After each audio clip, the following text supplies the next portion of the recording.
Hello. Hello. Hello.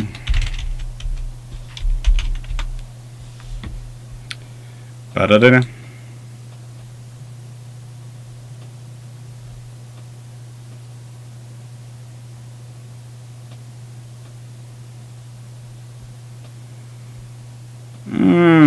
Not sure if you should ask this.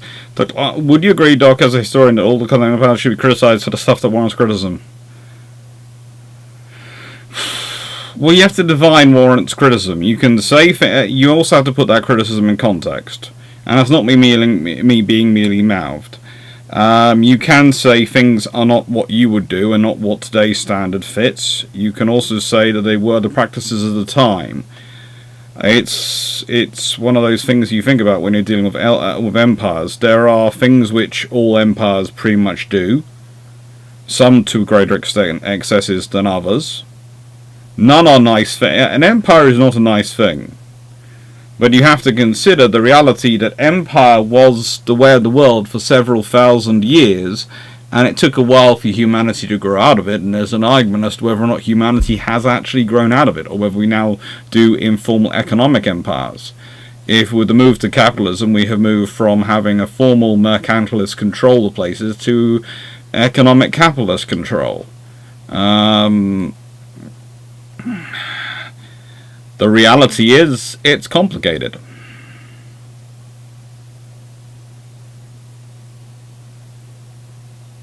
I'm on speaker. Yay. Hello, Felix B. What does that keep flashing up on the side of my screen? Hello, Peter Dawson. Hello, John Shea. Hello, Steve Clarke. Hello, Michael Cooch. Hello, Tanner Verka. Hello, Mr. Sereny's End. Hello. I don't think I've seen you in a while. Hello, Jacob. Hello, Captain C4. Thank you, Jacob, for joining me on the Twitch. Hello, Stafford. Hello, Southern Videographer. Hello, Calvin Gasberg. Hello, Steve Richards. Hello, H.M.S. Verdun.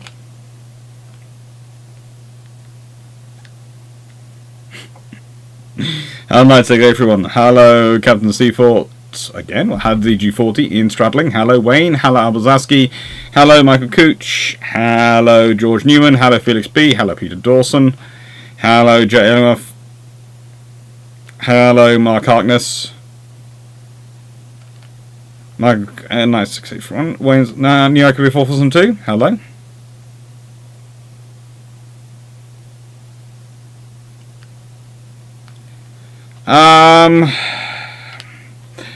Okay, on the 43 famine, as I said before, one of the troubles is that the colonial policy hadn't included building a railway across India, and that would have actually stopped the famine happening. So you can blame long-term British structural control of India, that we hadn't really thinking about India as itself, just thinking of in terms of our extraction of resources. So you can certainly blame that off, but when you try to ascribe this to specific governments in wartime, it becomes more complicated and nuanced. And it's a case of Britain had always presumed it would have the freedom of the seas to be able to send its trade around. It never crossed its mind the whole war scenario of France falling, Norway falling, French Indochina falling, Malaya falling, Singapore falling, Indian Ocean not being a British lake, and having to fight Mediterranean, having to deal with Germans coming into the North Atlantic, able to get up unopposed through the North Sea. It never crossed its mind the world would go that wrong, and it had no preparations in place towards that level. So you can say the fact that they don't have a railway across India to support for that scenario is the fault of the British Empire, because they're the government, so in nicest way, the buck stops there. But you can't do that. Quite a lot of people try and blame it on the government in 1943, and I go, that's more complicated.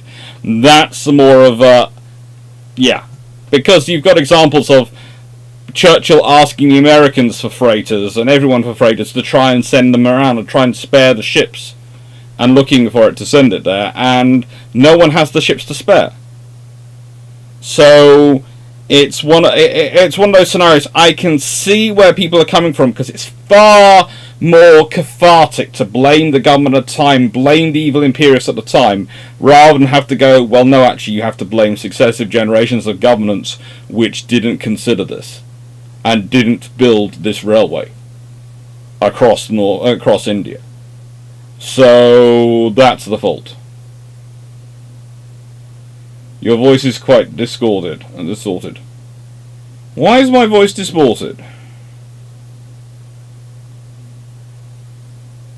I wonder why my voice is distorted. I have no idea why. Let me just check the settings. Yeah, the microphone Razor Siren Elite is supposed to be it.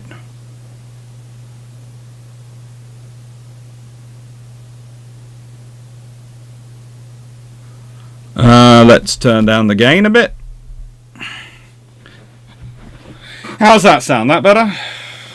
Oh, how's that? That better?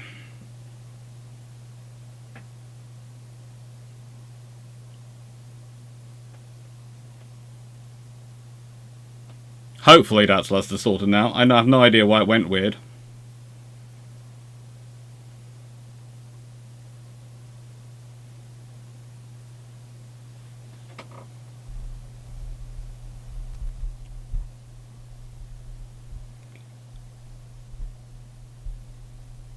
How's that sound? Sound like a little bit of barrage.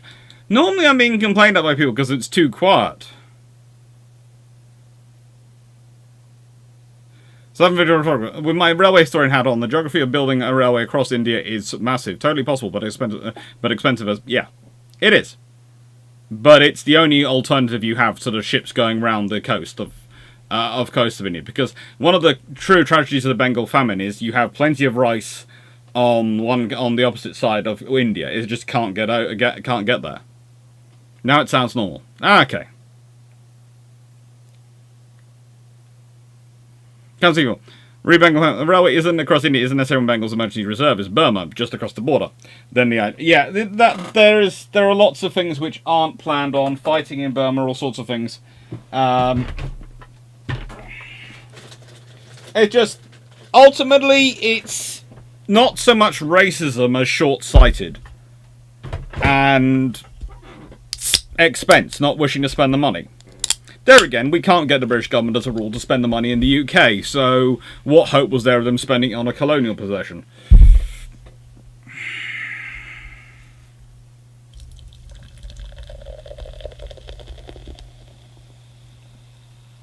Yeah, it happens.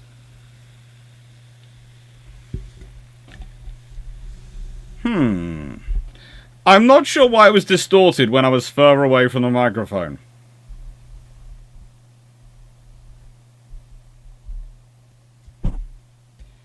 Ay, caramba. I wonder if... Oh, I've used Discord, I've used Skype, and I've used OBS today, so probably XSplit is now playing up. Apologies, everyone. I didn't realise it would be playing up.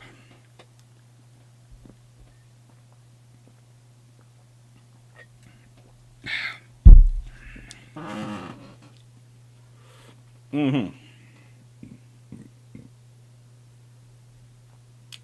was wondering, if the Invincible class were 100 CVLs were 114 foot longer, 20.4 foot wider and 6 foot deeper draft, had 24,400 tons of stand displacement, 31,300 tons of full load displacement, and 12 more aircraft, and 12,000 more shore also, but needed 1,350 crew instead of 1,000 crew. How much better are they? Why do you need the extra 350 crew? Because 12 aircraft shouldn't have added up to that.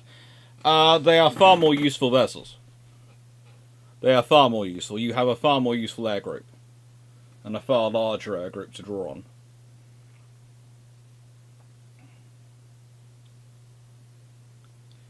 Something, the Treasury is closing its ears and playing loud music now. Yep.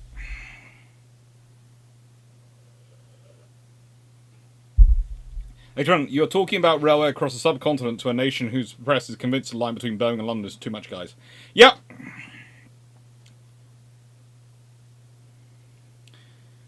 Williams Web of Science Technology. Warning, do not let your FRA play with a Beanie Baby, you'll be picking up beads for weeks. That doesn't surprise me. That doesn't surprise me.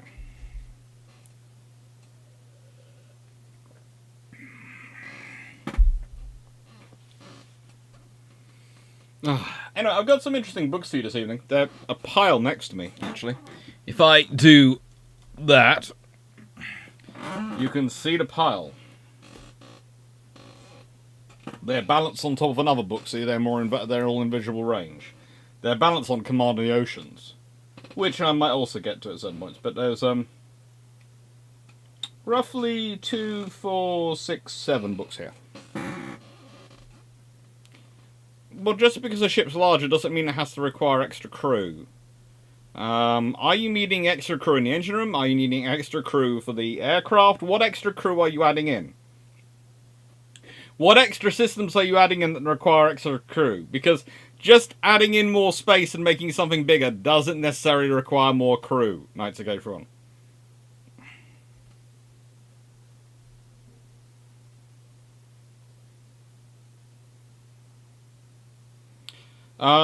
They probably have adjusted the sea dart, so maybe they would gain more than 8 additional aircraft spaces. Might gain an additional 10, I think, in that one.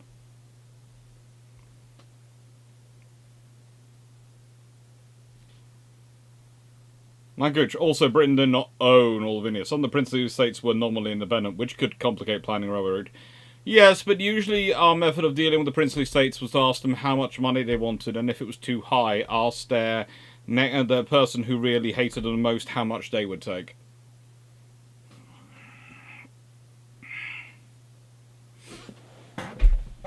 Have you read the Chris Longknife series? Not recently. I think I have read one book from the series, but it was a long time ago.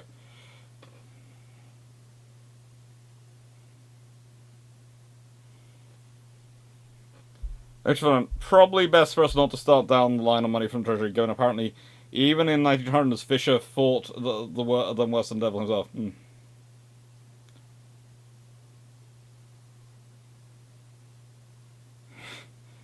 I was wondering, each of the crew to stand around and watch each of the 20,000 TU aboard? Yeah. Yeah, I was sitting there, I know where you're going, Melanie, but no. It's for the light carriers. Hello, Michael Patton. And hello, JF. Sounds okay here. That's good. Right then, so I'm hoping it's now not distorted anymore. The sound's good. I'm not sure why it was off when we started, but hey-ho. I might get into a critique of some battles coming up, some things. Now, one of the things you'll notice is that, and I will talk about this now, is that the patron suggestions is live. So we already have some suggestions in. And so add source. There.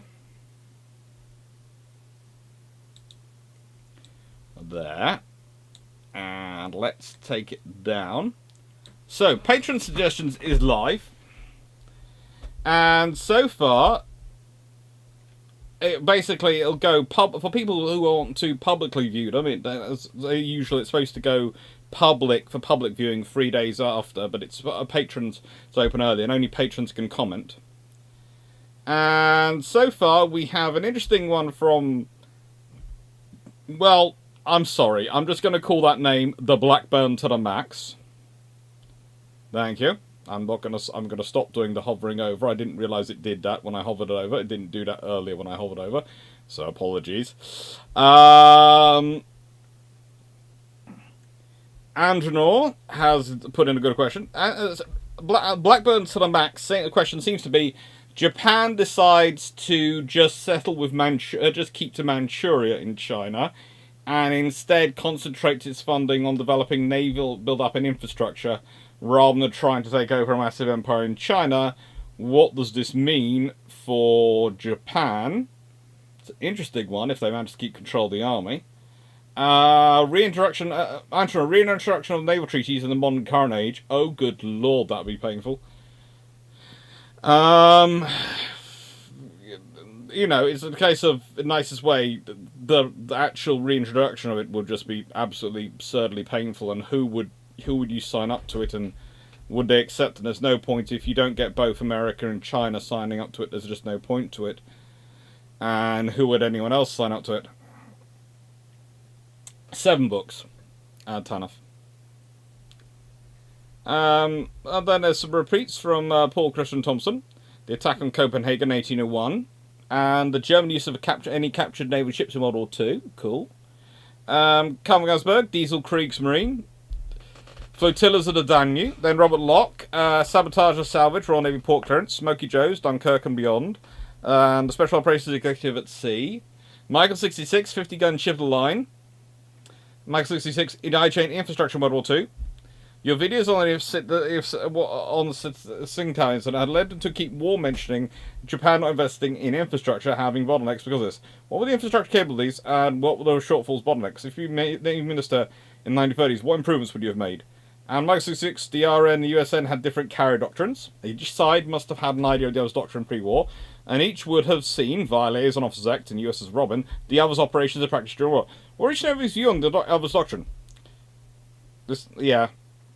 Well, that's always an interesting one, because basically, in the end, they both, to an extent, start to fuse together their doctrine. The USN starts to go, we like this perpetual operation, and one of the things you can honestly say is that for the USN, the whole scenario is that when the British produced the angled flight deck, that suddenly solves the USN problem of arranging an alpha strike while continuing with continuous operations, and it solves the RN problem of trying to arrange some sort of strike package. But also, they both go down to what they call strike packages rather than necessarily an alpha strike of a whole carrier group. And they start to think more about air defence as well, integration of air defence, especially when you have single or multi-carrier operations. Yeah. Anyway, hope you like that.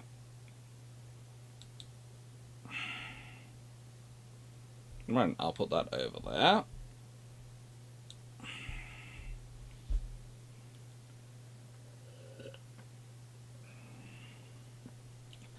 From the specs of the invisible question, the increase will be for the ship and the air wing.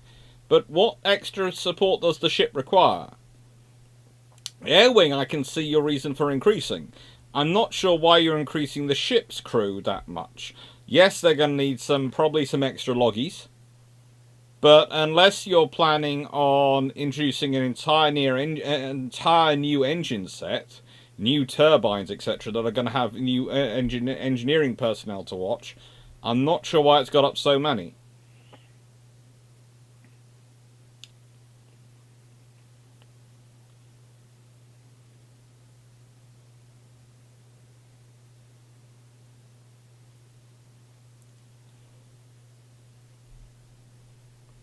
That's right. Did the Royal Navy or any other World War II factions suffer issues like runaway torpedoes and circular runs? The Italians really had some issues with circular runs because they were trying to develop homing torpedoes, and actually one of the reasons they end up coming up with the idea of a circling torpedo is the accidents they've had with it. Well, to an extent intentions and to an extent accidents. It's a bit of a mixture of both. Accidentally on purpose, I suppose. But everyone has issues with torpedoes at various points. There are reasons whole marks of torpedoes do not get made. It's one of the interesting things in history is that there are whole marks of torpedoes which just don't get made. And the reason is because that torpedo had some pretty disastrous times in testing.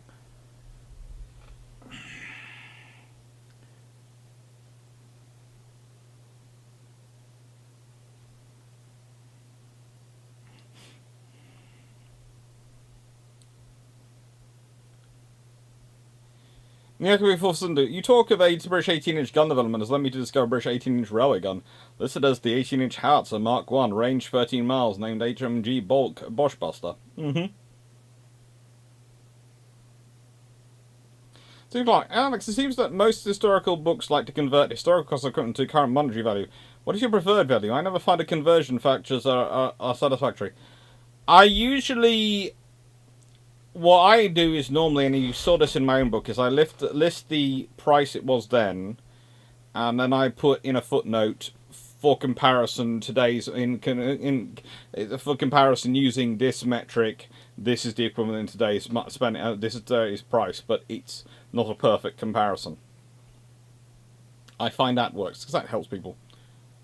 It allows people to put in context in their mind and give them a sort of an idea.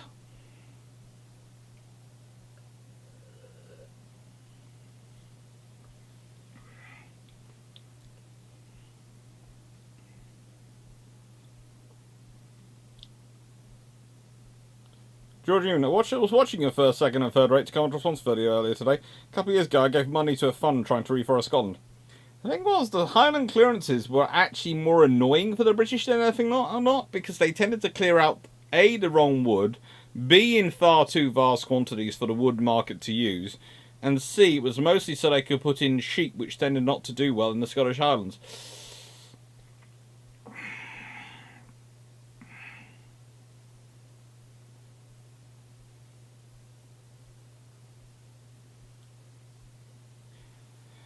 Well, I was thinking on your video on the Queen Elizabeth. Suppose your Agincourt gets built and no other changes from real life. What impact in the war period? Ireland's not giving her up, I think. Treaty or no? Well, the thing is, if she's built, then that's going to have an impact on Hood. And what Hood gets built with. I'm sorry, it is. She could still get built with 15-inch guns, but it might be she gets triple turrets or something like that. I don't know. It is going to affect the admirals. As for the treaties, well, if the British aren't giving up their 18-inch battleship, then suddenly the Americans are going to want an 18-inch battleship, and the Japanese are going to want an 18-inch battleship. So it might end up with the gun limit for battleships not being 16-inch, but being 18 inches. In which case, World War II could be very, very interesting. Because if you think about it, the whole argument of the 14-inch versus the 16-inch was the rate of fire versus firepower. Well, in the nicest way, you don't get that necessarily in 14 versus 18-inch. So you might end up with King George V with 18-inch guns. You probably end up with a different tonnage limitation. You probably end up with Nelson and Rodney having 18-inch guns, at least. So the British would have at least 3 ships with 18-inch guns. And yeah. The world gets very interesting. Let's put it this way: the tonnage differentials would be in the tonnage differential. The tonnage limitations would be different. Lots of things would be different, and if you use an 18-inch Agincourt as your springy off point, it also depends when she gets finished by. If she somehow gets finished before the Battle of Jutland and is somehow in service before the Battle of Jutland, as probably, if she's going to be anything, would be Jellicoe's flagship, because he's the one who's pushed for an Agincourt to be built. So basically, she's his baby, in which case she's going to be his flagship. And if BT tried to get her, then BT would probably find himself. I'm not sure what Jellicoe would do to BT if BT tried to take Iron Duke off him. Would be one thing. Trying to take off the ship he built he basically had championed through creating, would probably result in him stripping BT. Not limb from limb, but sinew from sinew. It would not be kind or polite. Tea no biscuits would be a mild understatement for what would happen. So she'd be with Jellicoe, in which case her gunnery would be very, very good if she's his flagship, because kind of like Admiral Lee, his flagship's not going to do bad gunnery. In which case you have 18-inch shells falling into the German fleet. And who knows what that does to some of them. Even if those shells don't go off, let's be honest, an 18-inch shell is going to be a significant kinetic experience. Let alone a significant emotional experience. It's going to be a significant kinetic experience.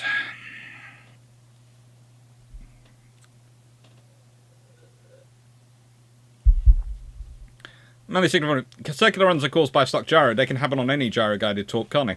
Yes. But also, to an extent, they tend to be also impacted by things, not just button-stuck gyros, but also occasionally people do iffy gyros or bad gyros. I think I'm going to need to replace my printer. It's not working, and it's just proving a bit iffy. And honestly, I need something slightly smaller. to take up less space on top of my fridge. But we'll leave that to one side.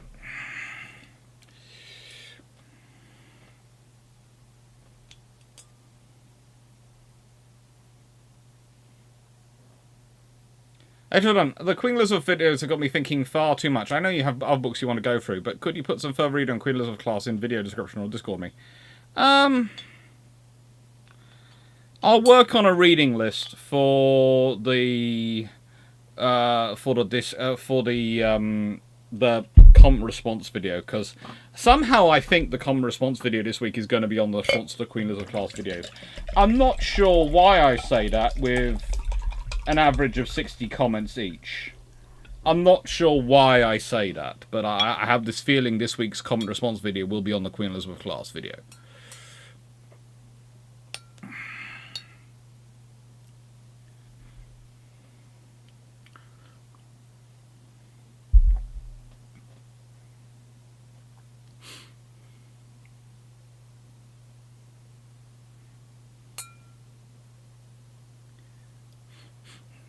I was thinking on Drax comments in today's dry dock, the vicious increasing ladder evils, bureaucracy, parliament, Satan, treasury.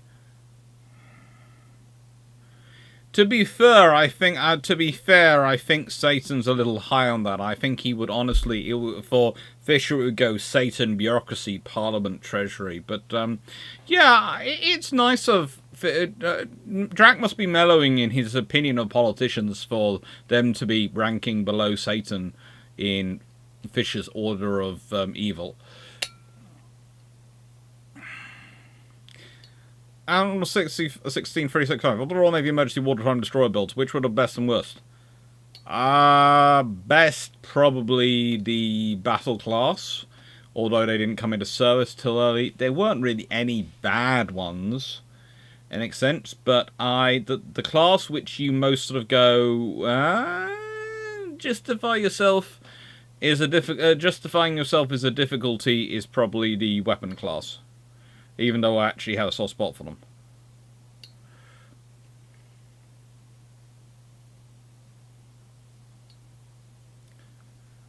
So the RN could have had to run the Invisible Hull I specified with 650 ship crew and 550 air wing crew, as I've not found a reason why you would need an additional 150 ship to company.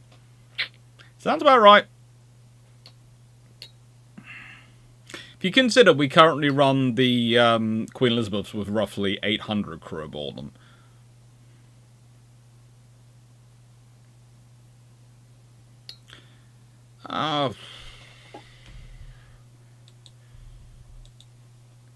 Well, if we look up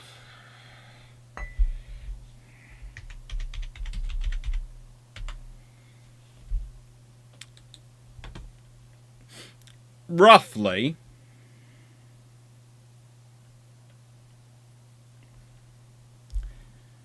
the US, the Royal Navy with the single gun,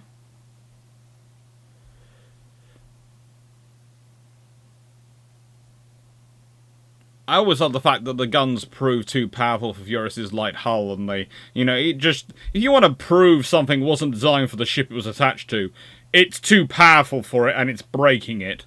Yeah, that's usually a good, good option.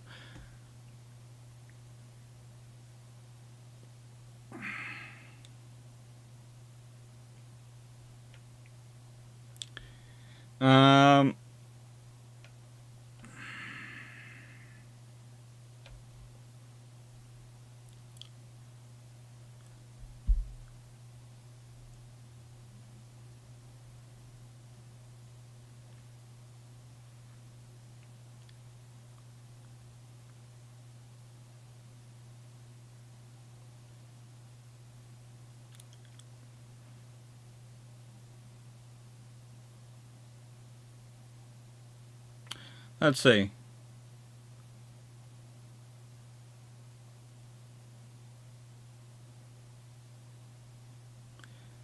Well, there are issues with their rate of fire because of their cordite storage, so it's difficult to give a rough estimate based off the existing British ships with 18-inch guns. However, it would seem, based as they are on the 15-inch gun system, etc., that you are probably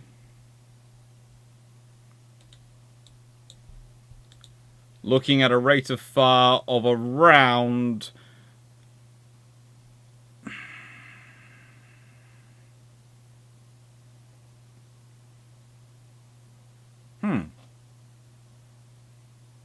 Looks like roughly 5 rounds every 3 minutes seems to be what they were aiming for, but that's according to that. When I say that, I'm putting together maths based on what they're discussing. It wasn't quite the rate of the fire of the 15-inch gun, but it could still achieve a 5 rounds in 3 minutes. It could still achieve 5 rounds in 3 minutes. So if it's doing 5 rounds in 3 minutes and the 15-inch gun does 2 rounds a minute, so it would do 6 rounds in 3 minutes, I'm going to go for roughly 5 rounds in 3 minutes. But that's a bit of a guesstimate on my part, based on information I could quickly find.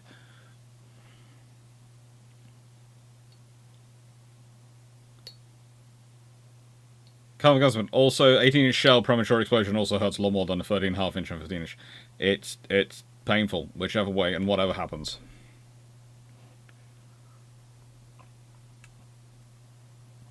If the standard is 18-inch, would Yamato be closer to 90,000 tons with 20-inch? I have no idea what the Japanese response would be. Honestly, when you have 18-inch guns as the standard that much earlier on, you have a problem from the get-go for anyone seeking to outbuild ships. Because you go, well, I'm going to build a super battleship. Well, yeah. How much armor does it take to resist? This is the thing. Think about this. If you were trying to build a ship to withstand the impact, 18-inch shells at fire range, just think of how much armor you'd have to put on it. So just think of what already happened to the Japanese ability to produce warships because of the sheer amount of armor they were having to fit the Yamatos to actually be able to take what they were going to be hit with. Imagine what happened to the German defense industry. When you're dealing with 18-inch guns as the gun you can come up with against, and everyone's presuming you can come up against 18-inch guns because enough ships like that in service, you have a problem. As said, the RN would have at least had 3.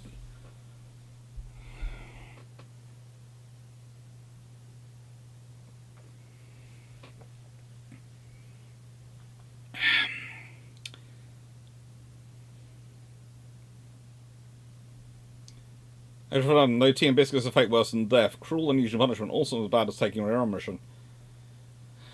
It's really bad for someone like Beatty, who really can't get for a meeting without tea and biscuits. Malga, how would a 14 versus 16-inch argument work with 16 versus 18-inch? Could the RN have gone with 16-inch and 18-inch gun what said?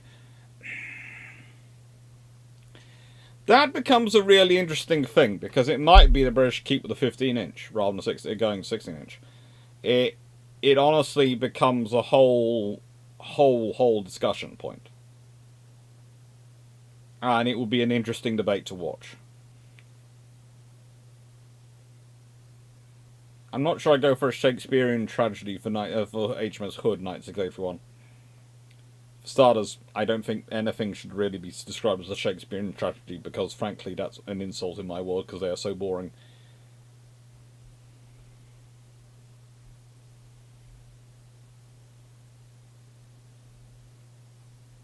Jeff, having had a chat with my father today about 18-inch charging corporation, we came to the conclusion that the RN would not even consider quad turrets, and therefore design choice was closer to Lion class, hopefully with Vanguard type hull configuration.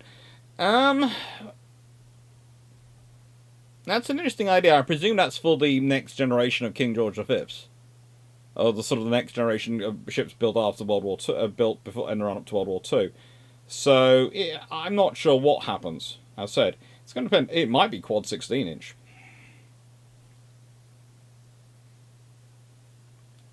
Try. I nicked my thumb, and it's annoying me. Ah, that's better. While walking a dog, I nicked my thumb. I had a... When I say I nicked it, I have a splinter in it, and I was trying to get it out because it was starting to bug me. Will the RN do a Washington Naval battlecruiser? Potentially. Depends again on what the allowances are like and what they're offered.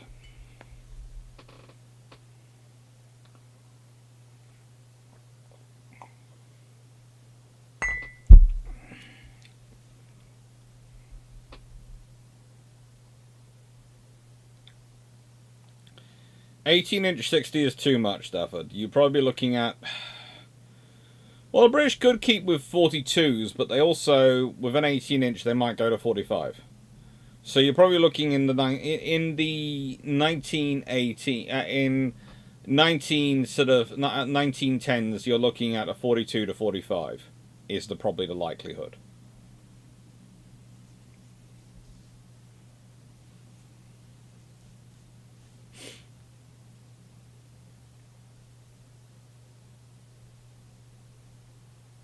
Thank you. Anyway, man, that's a lot. What do they do all day? Honestly, that's the entire crew for the carrier. Gas turbines, staff, command, all the personnel, everything on it is about 800 personnel. So when you're running a whole aircraft carrier, 20, and you have to remember, you always have to divide that number by the watches. So it's not a case of they're all there all day. It's a case of they're on duty for their time. Running guns, keeping aircraft operational, doing all the things they have to do. Yeah. If Churchill had become First Leader a few months later, BT did for being retired from its activity, who do you think would have taken his post from 1911 onwards? I think you probably have a combination of Hood, possibly Bacon, Turret, and of course,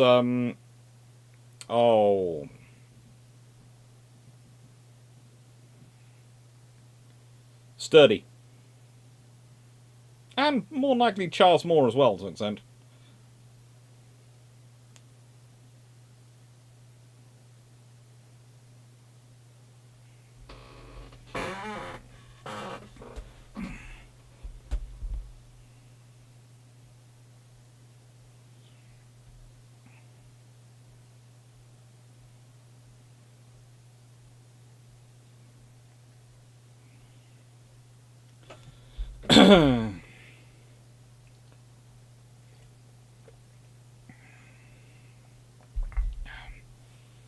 Mr. Strinington, how damaging to an admiral's ability to command is commanding from a ship that isn't built as a flagship with additional quarters? What percentage of the Navy would be built as a flagship? Okay, so you're talking, it's not a percentage of Navy, it's a percentage of your major ships will be built as flagships. Excuse me a second. Just a second, I'm not going anywhere, I'm just going to bite my thumb, and I don't want to look rude while doing it because the splinter's still in there.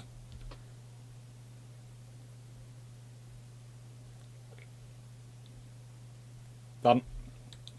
Apologies about that, but all gone now.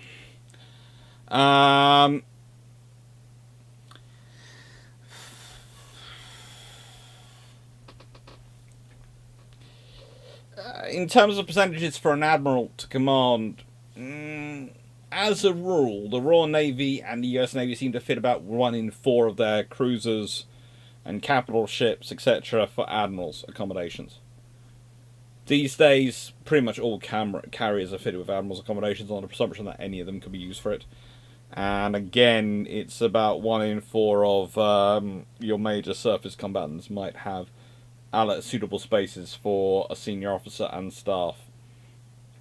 And it's more about accommodating the staff than is the admiral.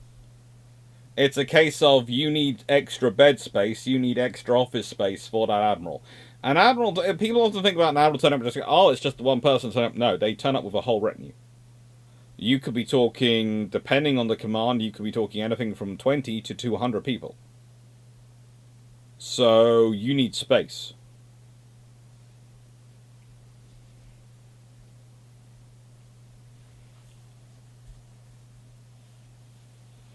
Alex, in previous Q&A, answered my question about maximum arm production. In your opinion, what percentage of a revised treaty area max ship needed to dedicate armor versus 18-inch versus against 16-inch?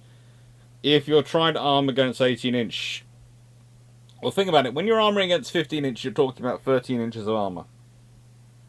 And that's about roughly what you're going to be, 13, 14 inches of armour. You'd probably be talking 15 plus inches of armour. You'd be talking about for ships. So that's going to be a lot of weight.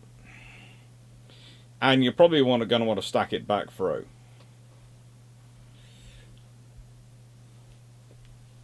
Would the arm be any good in 19s to take an 8-inch shell? It would require a lot of work.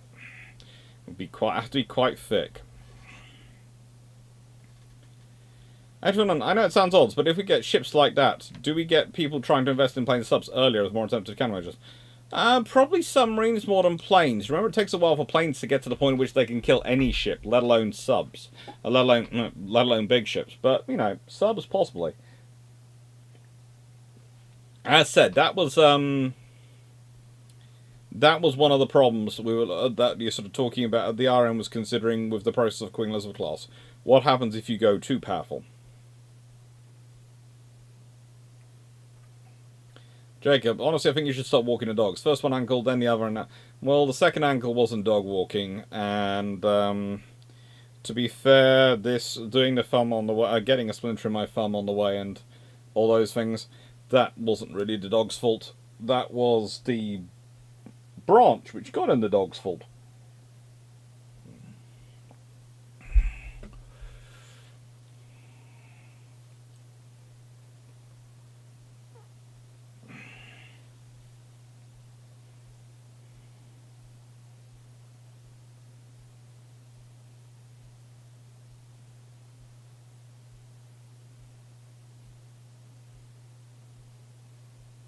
If the Audacious class could have been built bigger and to the same than it was, with up to 100 aircraft capacity, how would that have helped the RN post-World War? What would have helped the RN is if they could have got 4 or 5 of the same class of carrier and could have logistically smoothed down onto the same ship. That would have kept the RN good. And yes, if the Audacious class had been bigger, it would have allowed them to take bigger aircraft and operate larger air groups, and it would have made them more viable and more part of the air thing and a more essential part of NATO, which could have made their case stronger and more viably. But you know, the more advantage would be actually to have more of the same class built.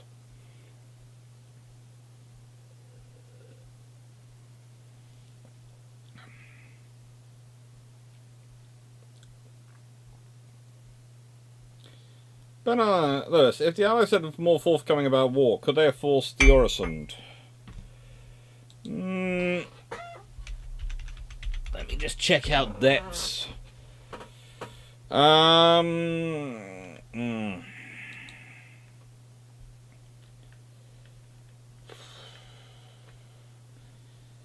It's one of those things. If you either World War I or World War II, it's part of the planning, but as an option. But actually doing it is the reason why that Jackie Fisher insists on building Courageous, Glorious, and Furious, and cutting things like Agincourt, etc., so he can build them.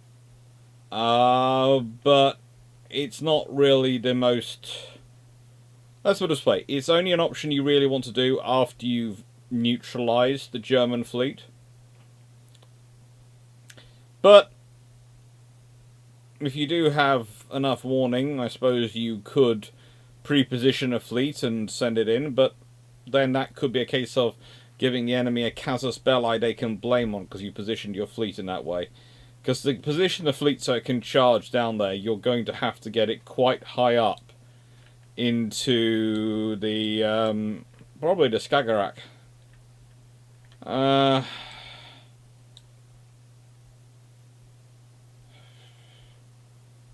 Maybe Kattegat, but probably Skagerrak. It's where you're going to have to procure it and put it up to.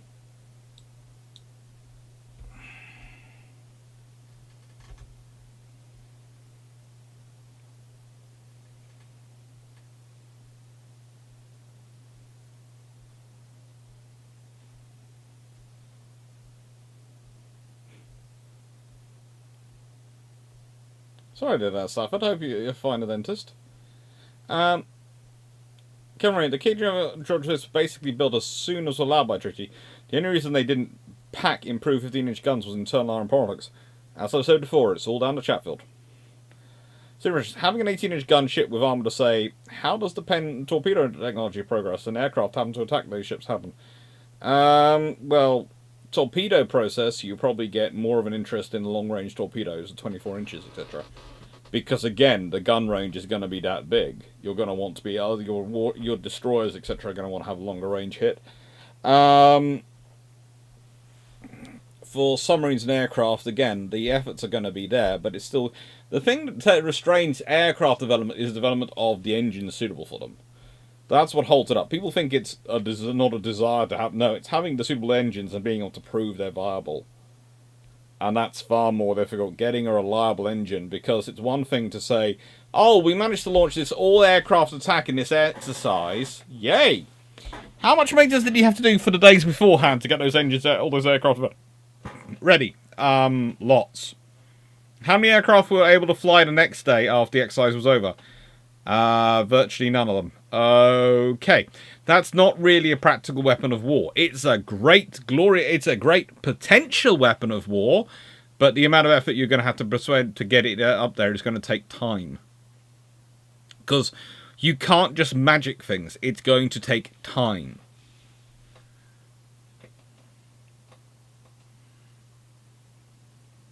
Dear guy, Yamato had a 16-inch belt and close to 9-inch deck armor in places. Yeah.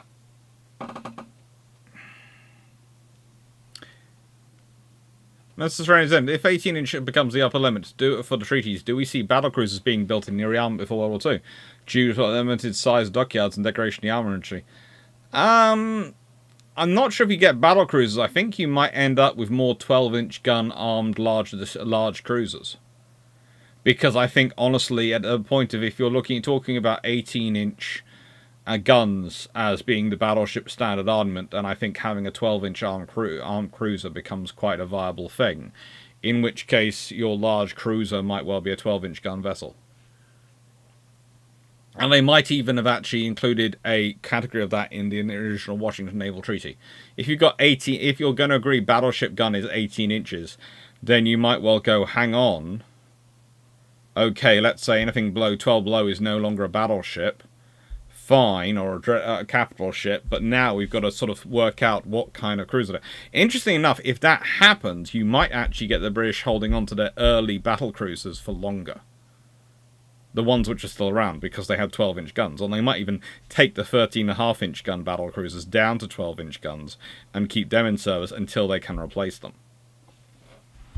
It could be interesting.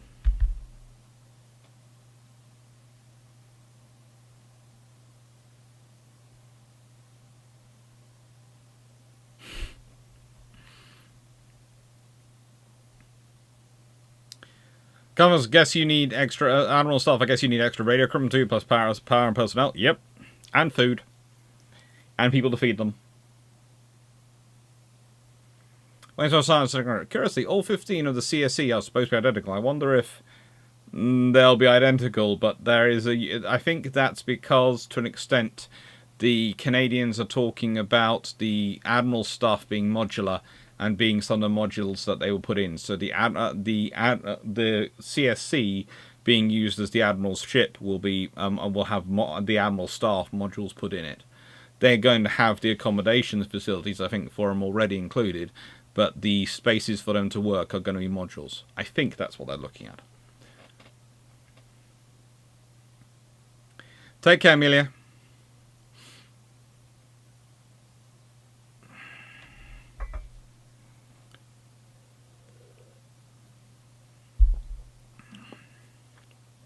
Megastro. Good time zone in chat. It's been quite a few days for me. Let's enjoy tonight, shall we? I'm glad I count as fun.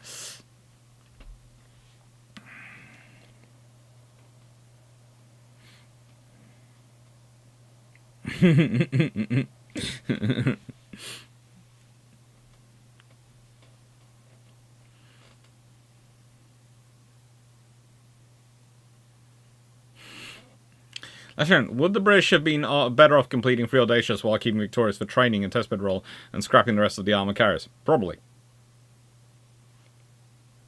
I think both me and Drac have worked out separately that they've been better off completing the Maltas than and scrapping everything else rather than trying to keep everything else working.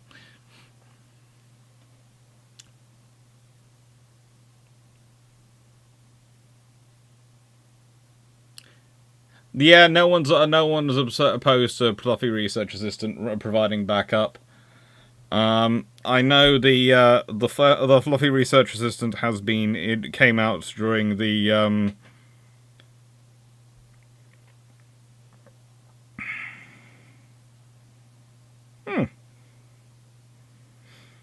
came out during the oh, what do you call it? The Twitch stream, but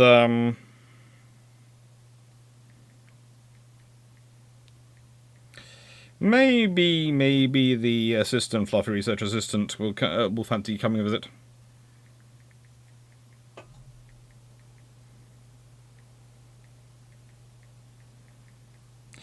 It's going to sound strange because normally it's going to sound Zebedee joins me in the early mornings, and then I do the recordings in the afternoon, and that's normally when I have Raleigh. So that's why you normally see Raleigh more than Zebedee. Because I normally have Zebedee in the mornings when I'm doing writing and prepping stuff, and he likes to sit in my lap and put his paws here and watch the world. Whereas Raleigh tends to lie down. I know he likes to... The moment I have the camera on, I'm talking to camera, he's jumping up and looking at the screen going, "Is there someone there to say hello to me?" But, you know, they're fun dogs.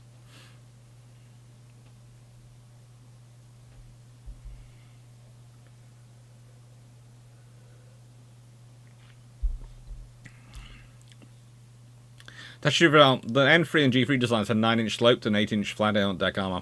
Well, 2 was estimated 12-inch deck armor and need to keep out some weapons. That should have been nice. Have it helped.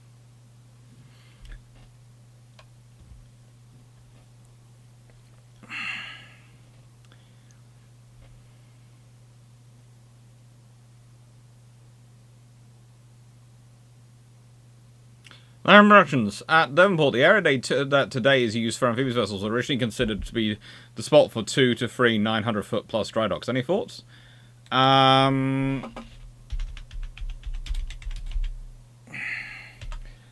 It would be nice to have some 300-meter dry docks. I'd prefer a bit longer, but having some more. Well, if we had some 300-meter dry docks, well, Hood would have more places to go, but the Queen Elizabeth class carriers would have also had a lot more places to go. After all, they're 284 meters long, so if you have a 300-meter long dry dock in Devonport, then that helps.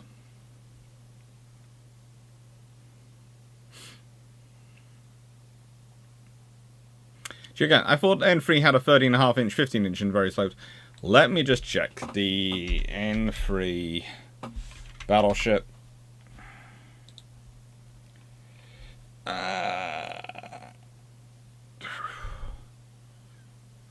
Yeah, main belt, 13.5 to 15-inch. Would be interesting.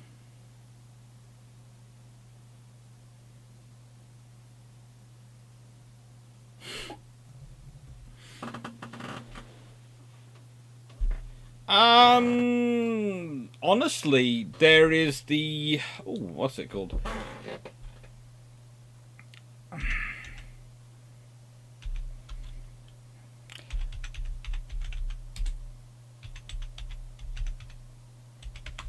Let's see.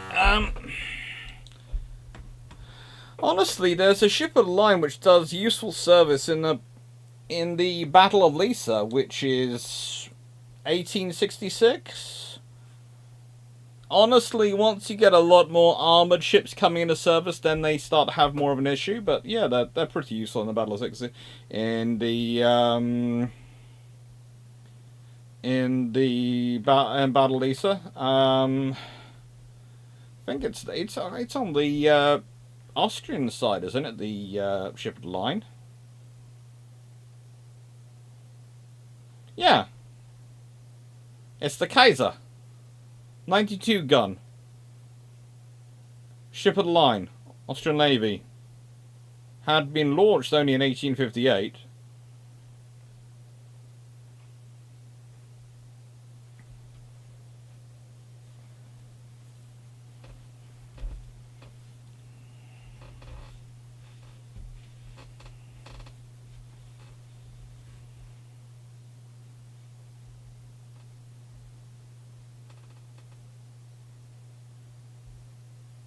I remember reading something about the 7th Armoured Brigade in Gulf War II inflating something approaching but Italian size of the War Taurus.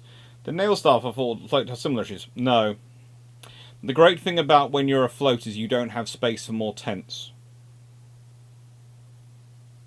As was found by people who tried to attach themselves to the Falklands War Task Force, they'd run out of beds and they were actually using bathrooms. And I think a fair number of quite senior officers found themselves with allotted spaces which were basically floors in corridors to sleep. So yeah, there isn't the space on a ship for tourists. That space is limited and finite. And that's another thing. When you design a ship and you design the staff spaces for a ship, you're basically producing a hard ceiling for its life on the number of staff they can take. So if you want to add in a staff specialist, and this is why it gets far more of a fight in terms of navies, in terms of whether or not you add in new specialisms into the staff. Because if you do, you have to take people out from elsewhere. So that's why it's not a case of, yeah, we can grow the staff, we've got more space, we can add on some more vehicles to move them around. Yay! More lorries to fuel, more people to move. Whoopee. It's a case of, right, so we need to add in these extra 4 bodies. Okay. So we need to take 4 out.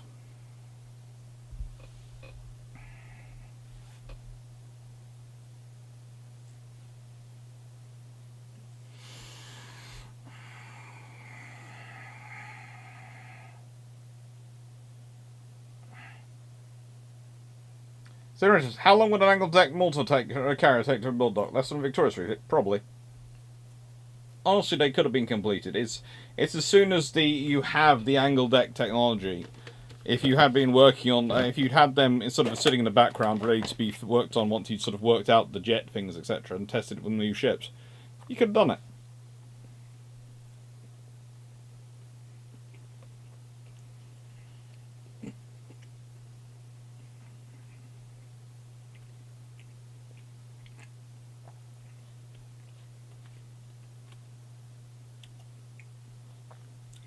I think he was demanding biscuits during the QE videos, Verdun. So, what misunderstanding about the Illustrious class do you hate the most?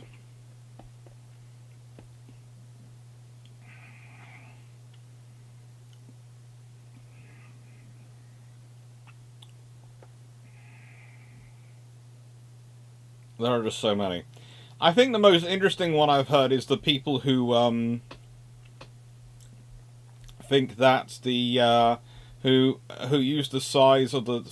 Okay, so the Illustrious class have, of course, the British fuel management system on it, which includes ready-use fuel storage, which is done through a bladder system, which can suck the fuel back into them and expand to draw the fuel back into them down the lines, taking the fuel out of the lines, and so stopping there being fuel lines of aviation fuel running around the ship.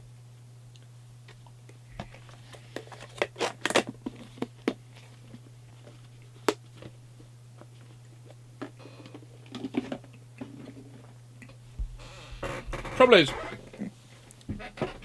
I would say roughly about 50 years ago, some very respected but not naval historian, who certainly has never bothered to read actual engineering documents in his life, so definitely not Norman Freeman. Please note, I'm not saying Norman Freeman, because he never did this one. Thought that the capacity of those tanks was the entire fuel capacity of the carriers in terms of aviation fuel.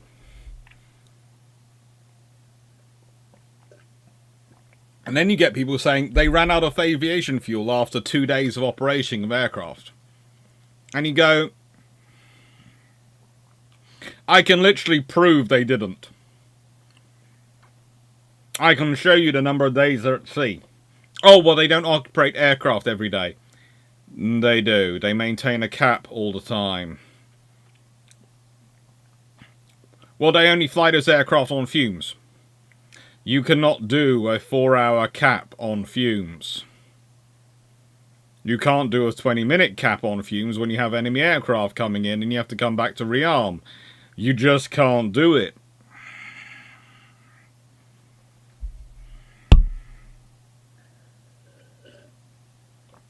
So, yeah. That one's one of the more fun ones. No, not an... yeah. You actually need to go and read the documents and read the engineering forms. And it's a case of... I'm not sure where they even got the figures from. They seem to have got the figures just for those. And you sit there and go, oh, how? And then I get comments on videos. The illustrious class was small. They weren't. They were terrible. They were this. I had someone actually comment the other day. And the thing is, the trouble is, I don't blame the people commenting. So please note, whenever I'm frustrated, if I ever sound frustrated, etc., in a comment response, I'm rarely, if ever, frustrated by the actual comment. I'm frustrated because I know what kind of books or sources they've been looking at to get that idea in the first place, to then comment to me. It's like when someone comes to me and goes, well, you know, the Royal Navy's, the armour carriers, they had slow lifts. No, they didn't. They had a 30-second cycle time to get up and down. Full aircraft up to the deck and back down to get new aircraft. Guess what? That's the same as the American carriers. They can do that about 3 times in the time it takes a French lift to cycle. About 4 times, actually, in the time a French lift actually takes to cycle. It's on the burn. That's not slow. That's fine.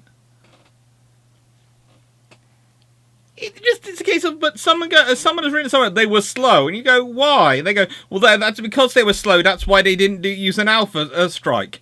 No, it's not. It's not because they're slow. It's because their deck's not arranged to do an alpha strike, because they don't set up the deck that way, because they're not structured around doing an alpha strike, because when you're building under the treaty limits, you can either build your carrier deck around preparing for an alpha strike, or you can build it for continuous operations. You cannot do both. And in fact, even when you don't have treaty limits, like when you're doing the midways or when you're doing, designing the Maltas, it's still friggin' difficult to do until you get the angled flight deck. And then you can do continuous operations and arrange not an alpha strike of a full air group, but a significant strike package. Once you've got the angled flight deck. So there is nothing wrong in the illustrious class for not having technology and not being prepared to do something which the treaty limitation and the friggin' technology to do didn't bloomin' exist. Sorry.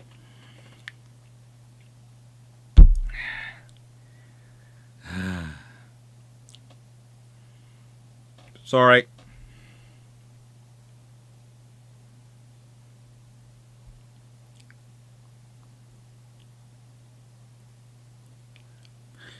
I too. Would an Implacable not have been a better carrier to retain instead of Victorious in Knights of Great Ones? Potentially, but again, they had issues. Not with necessarily hangar height, no. The plan was to refit Victorious first, so they could learn the lessons to refit the Implacables. But the trouble is, her refit took 8 years, and that took so long and so much money, they didn't have the money to do the Implacables afterwards. The idea was to learn on Victorious the best of the remaining illustrious class vessels, and then apply those knowledge and skills to the successors in Implacable and Indefatigable. Unfortunately, life didn't work out that way.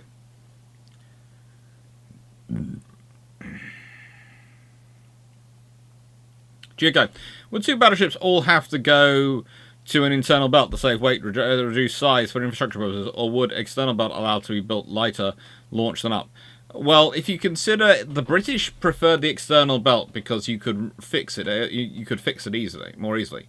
If you consider after battles when you've been hit, if Prince of Wales or Denmark's trade or anything like that, the British very quickly take the armour off and replace it with new armour. And you can do that with an external belt. You can't do that as easily with an internal belt. You have to cut everything out and put it in again. That's right. So why are Wallspike, Bar and Mayor 4 feet longer than Queen Elizabeth and Valiant? Because the people in charge of building them went, we can make it longer. And Agincourt would have been even longer still. Nice productions. Could you get 3 times steam catapults on one nice mortar, 2 times bowcats and 1 waste cat?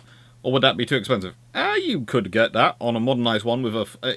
it's getting, again, the deck space. So it's whilst you've got an angled flight deck, you could probably get at least that. You could probably get that. At least, yeah. Yes, you could.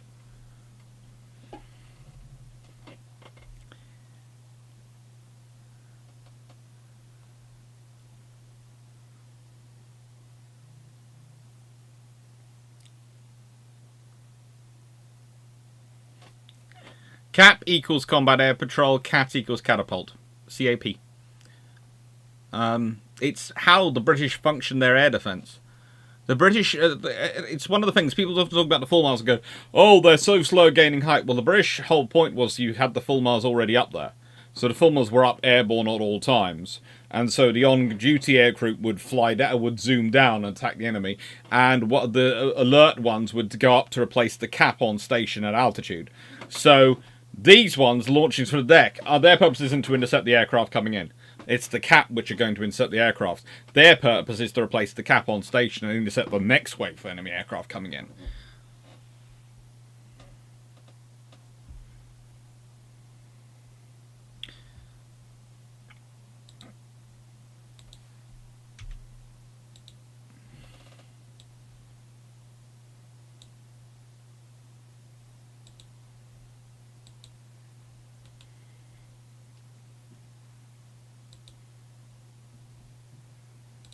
I have just been sent an image of the assistant fluffy research assistant, and I've been told he might come, but at the moment he is currently busy.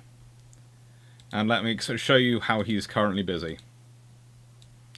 Yep. He's currently snoozing. As you can see, if anyone notes that, we were due to get a new carpet, and then we had COVID happen, and 2 dogs who both like to bring muddy paws into the house quite a lot, and it was it's sort of a case of it's until we can figure out the muddy paws problem, Mum won't spend money on a new carpet, even if we offered, even though we offered, we'll be happy to pay for it. She's going, no, until we can sort out, because I'm not getting a new carpet and getting it ruined by muddy paws. And I love my dogs, so I'm not going to get rid of the dogs or anything, but, you know, it's a case of must figure out the muddy paw problem. So currently we're trying that, which is a plastic mat, which goes down on top of the carpet to protect it. I'm not sure if it's going to work, because so far muddy paws seem to appear everywhere but on the plastic mat.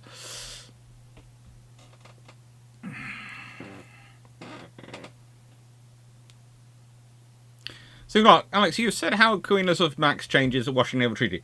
How does reality change tonnage for carriers and 10k tonnage for cruisers?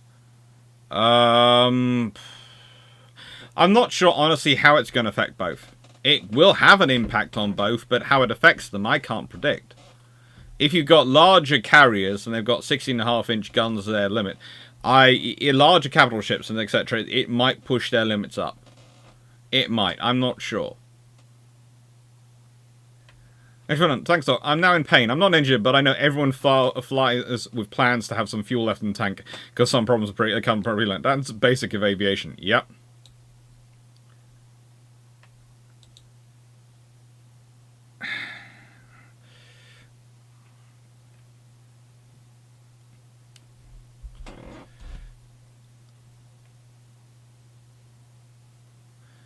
I'd say you could at least go 1 barrel, 1 base on them. 2 barrel cats was in real life done on the Essex modernisation to show that should be everything is too expensive for treasury.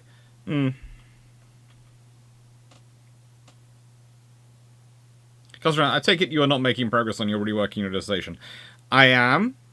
That and the 4 books I'm writing, and something for Glyn, which I'm rewriting again. Well, not rewriting, but I'm checking for accuracy with the history we've agreed on it.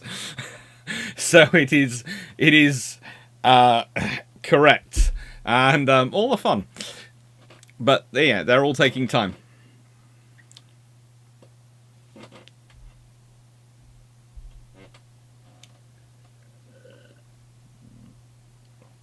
Is your blood pressure alright after that round? My blood pressure is fine, actually. Please note, I have a Fitbit, right? So, it's one of the interesting things about me. I check my stuff, because I am getting fit again. I am doing the fitness stuff again to try and lose some weight and get back shape, really, more than weight. Because it turned out my ideal weight is roughly 90 kilograms. Which, if 2.2 pounds to a kilogram, if people want to work it out, would equal roughly 198 pounds.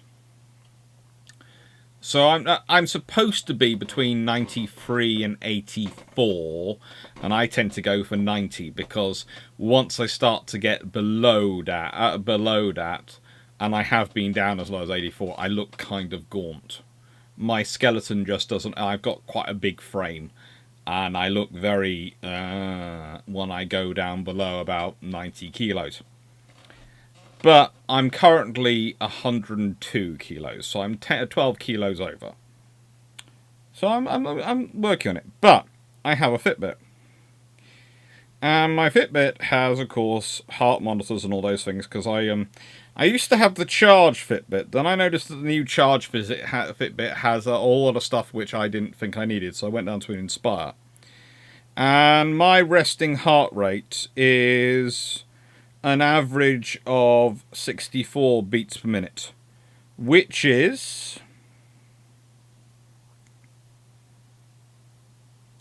pretty darn good, apparently. It's fair to average, which is okay. Should be. I'm hoping to aim for a solidly average to good is my aim, and maybe get a little bit higher over time as I get fitter. But I thought I was going to be a lot worse than that when I checked it, so no one needs to worry about my blood pressure.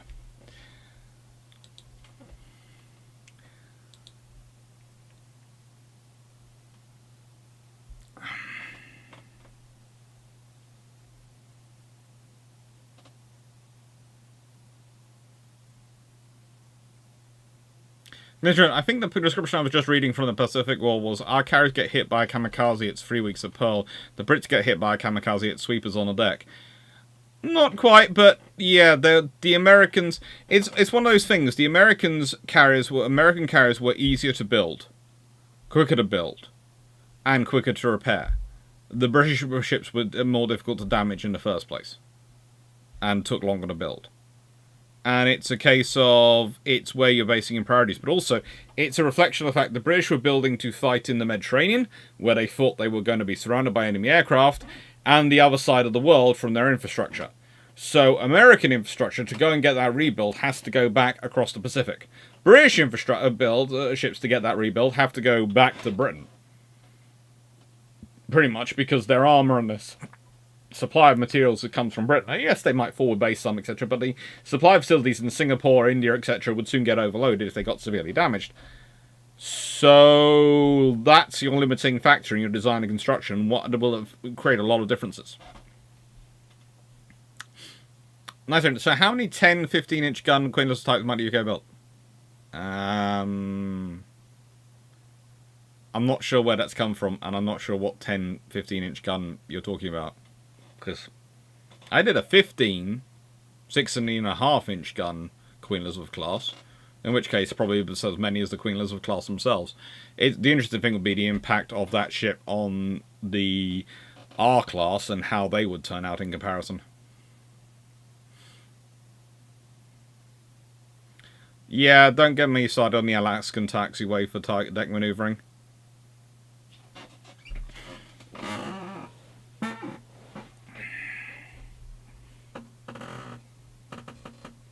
Take care, Steve.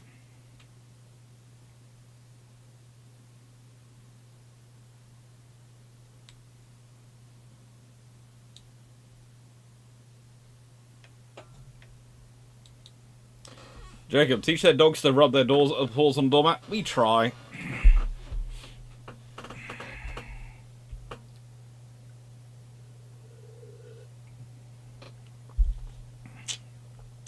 The Glacier, I was reading The Forgotten War, so it's pretty clear on the reality of the quote, but the British carriers definitely tanked the hits better. Introductions. Had the Illustrious class been in alternate timeline, the Audacious class in everything but name, how does this change things to the RM post-war, and what does it mean for the Victorious rebuild? They've got a lot bigger carriers to work through during World War II. They're not as well armoured, because they're not, but they carry a lot more aircraft. If they have the aircraft to fill them out, that's going to have an effect on things.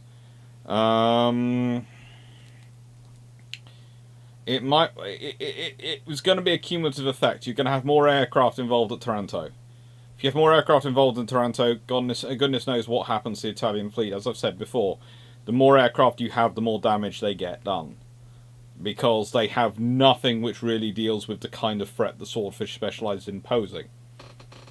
And it's kind of one of the interesting things. The Italian air defence would have been far more capable of dealing with a more what we consider would be more standard kind of air attack, but the specialist sort of kind of a night attack, which the Swordfish offered, the precision night attack, capable of manoeuvring around things like barrage balloons, etc., is able to get through and cause the damage. So if you have more of those involved, then who knows what happens to the Italians at Taranto. If the Italians don't have the ships they have traditionally capable of operating at Sirte and other battles, then that could change those, which could have a cumulative impact on Crete. Crete might not fall, because the Italians might not want to do the amphibious operations. If Crete doesn't fall, then that's going to affect the British losses in the Eastern Mediterranean. If the British in the Eastern Mediterranean are able to maintain their ships far better, then they have more carriers available. If they have more carriers available, you might have a carrier with Force Z. If you don't have a carrier with Force Z, you might have them more quickly on station. You might have 2 or 3 of those carriers available to deal with Operation C. Of course, the Japanese attack into the Indian Ocean.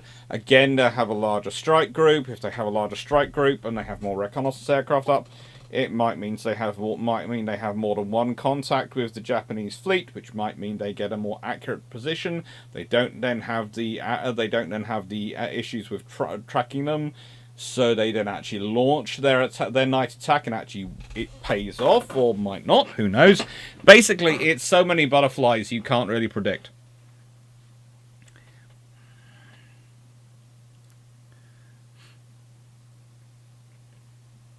No one proposed armor belt or deck on a destroyer. Bit of armor in certain places, but not really an armor deck. They tend to have protection on things like magazines and sometimes their engine spaces, but mostly it was fixed steel rather than armor.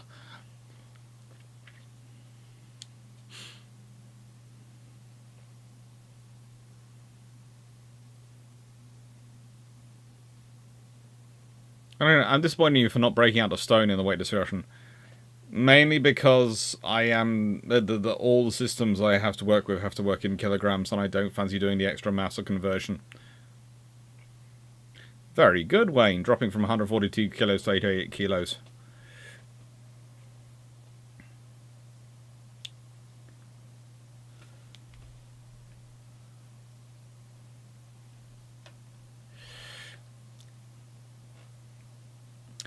How do you give the multi-class a range increase of 9,061 miles so it can get up to... Why do you want to? And basically you give them the range increase by increasing their fuel. So you make them slightly longer to make their engines more efficient and them equivalently narrower, and you use that extra space you get in the hull from your fuel.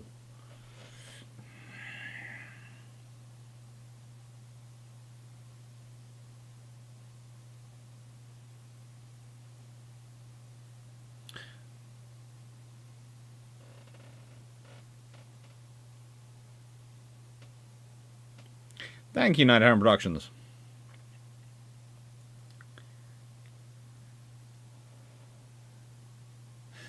very good to hear, Tanaverka. Yeah, the new... I've got to do more exercise. I've got to actually start getting into the gym. Me and the cross trainer have to have a meeting at some point when my foot's better.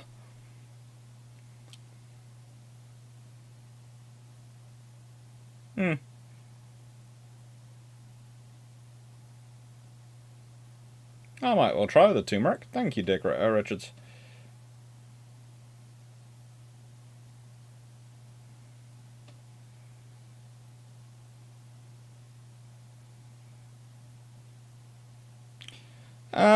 You would need a hull extension to make a space for a... Well, not really much of a hull extension, but you would need something of a hull extension. Basically...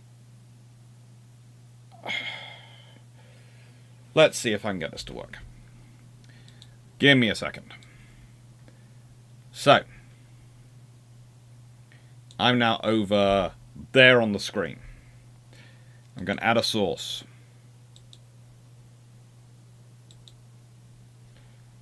And let's see. In my experience, it doesn't run that well. But so I'm not going to run the game properly. But which one should I use? I use that one because that one's usually okay in this bit. Okay? So, wish me luck. And then we'll get on to the book review section.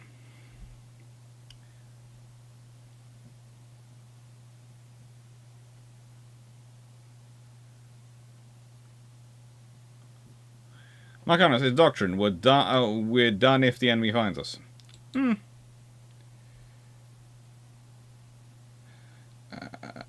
Custom battle. British Empire. We'll do Germans. We'll do 1920.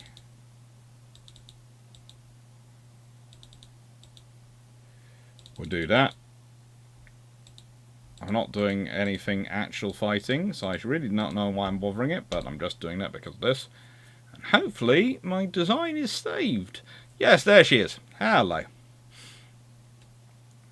So, as we can see, this is my QE Max, which has 16.5 inch 46 gun.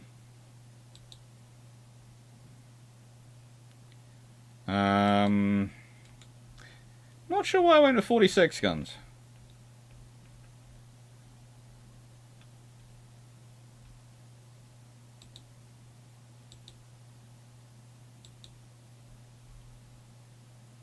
That was the right one. That's the 1648 gun. And now I need to fix the... I'm 600 tons over. That's why I went down. Yes, because I was 800 tons over. I was a few hundred... 600 tons roughly over. But I will figure that out. But no, the reality is that was me playing around. Honestly, we'd be looking at more likely...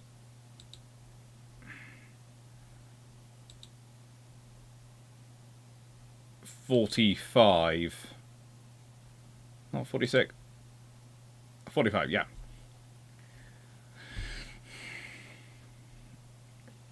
Which gives me an extra 400 tons to play around than I am sort of considering what I'm doing. At the moment, her secondary armament are all these triple 4.5 inch 45s.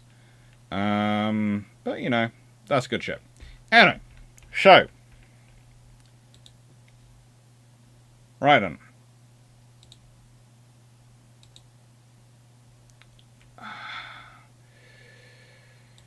We want 28 knots. We want that. We want slightly on the draft. And we want slightly narrower on the beam. And we want many on the bulkheads. Gear turbines. Oil fuel induced. Shaft free. Steam steering would be electrohydraulic.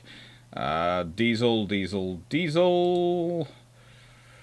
Krupp, no, it's more likely on Quintus. It's Lex to level 3. Anti-flooding about 2. Turtleback. Yeah. Reinforced, double hull, anti-torpedo, fairly decent. 13-inch main belt. 6, 6. We'll go for 6 again. Main deck, about 4, 4, and 4. Just across the board. Put that down to 13.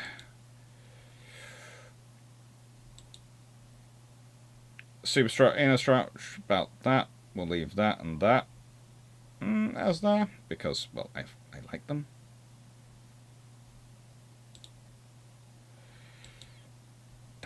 That's about my right level. So, let's see this. Centerline guns. We've got twin 15s. So,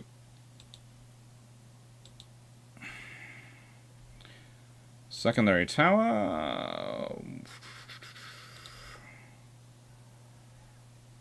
I need a main tower.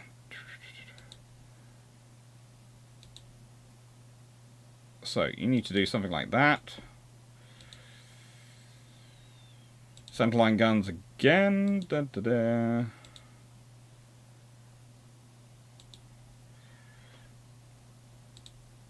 What can we fit in there? I think you end up with something like that again. And funnel. Oh, I don't need engine efficiency of that much.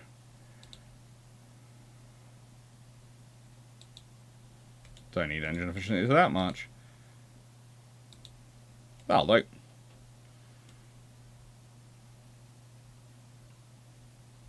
There you go. But there, you notice that she's missing a turret, isn't she? To get her 5th turret in, she's missing a turret at the moment. So, what I need to do is move that along there. Put in a barbette.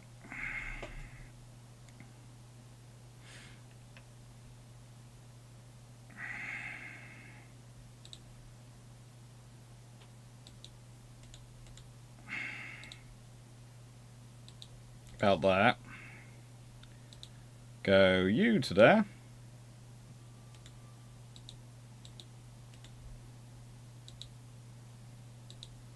What can we do with this?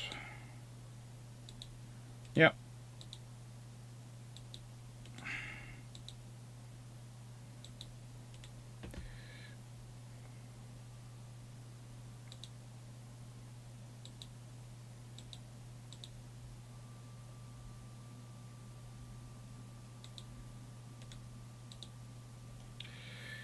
Standard barbette about here.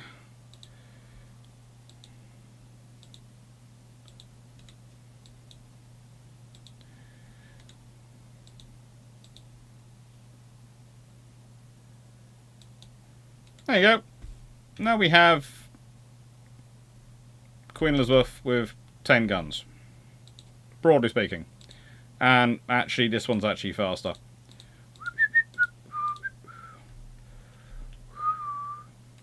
And a lot of 6-inch guns. That's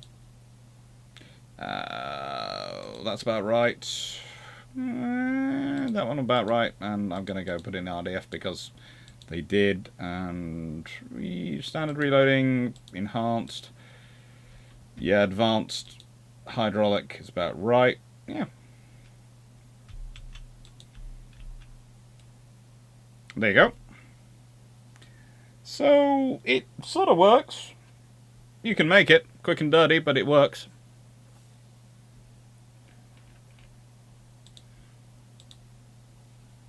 Ooh, that's fun. Let's see. 13 inches of armor aren't what's their maximum. 6 and 10, I think, was the maximum of the barbette thickness. Casemate armor, regularly was about 6 inches and 6 inches. Gun caliber, they're 15-inch 49s. Well, we don't want them to be 39s. They've got to be 42, so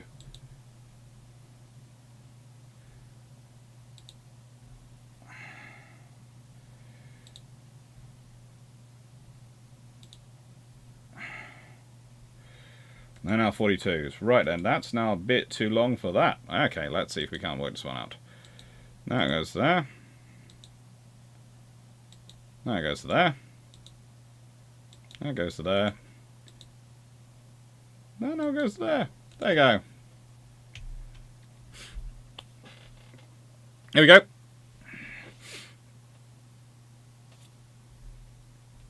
Pitch 26.16%. Let's see, can we take beam back in a bit?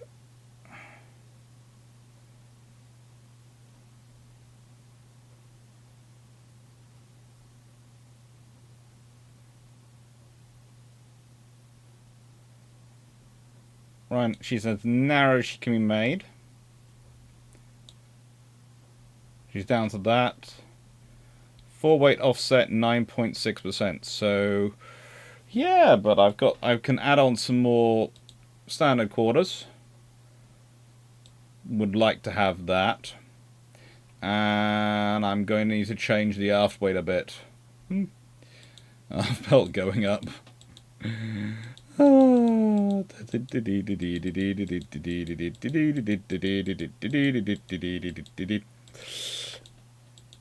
don't do this often in terms of the upping the aft belt to balance my ships, but you know.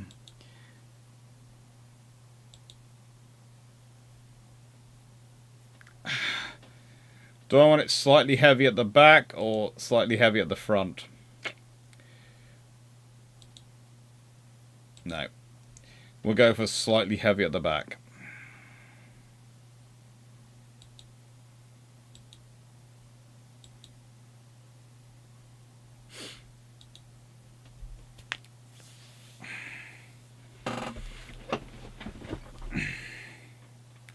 Now,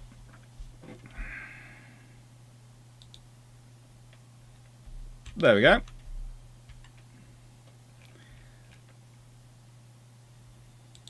I want real fun, I'd make a crump 4 armor and then I have huge tonnage differences. And I have a very narrow ship. I wonder how much faster I could build her. And still get her in on the way. Let's see if I can go for 30 knots. And go fast and 30 knots. 32 knots. Okay.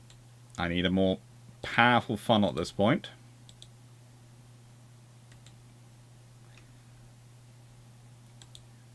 $34 knots.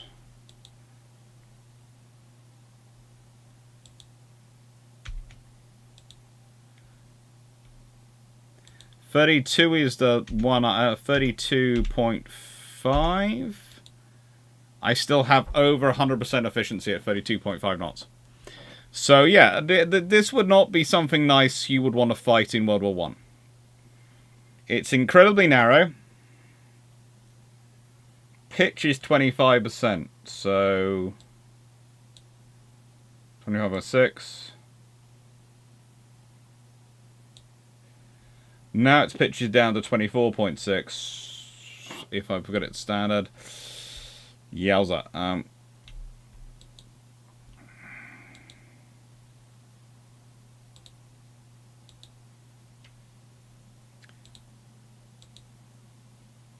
Reinforced everything.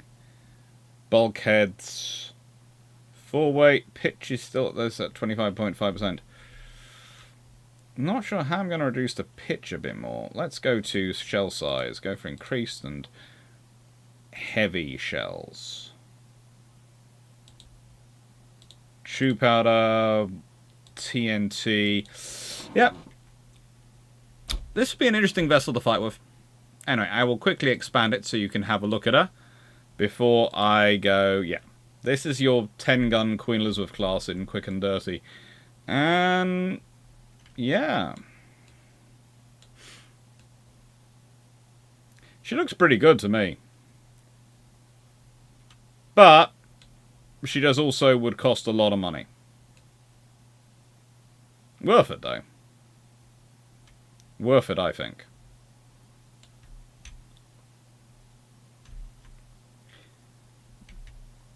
Let's see. We could put some 3-inch guns on our FAA work. Let's put in some 3-inch guns for anti-aircraft work.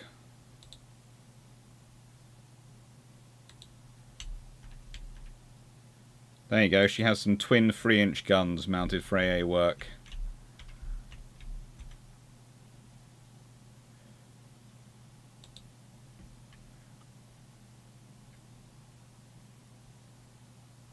None of the line of fire of the main guns. I don't want to have my 3-inch gun crews wiped out. Going for some 2-inch guns. Nah, we'll call that a day. Yeah, this is all the latest upgrades. You can orientate your ammo. You can orientate your shells.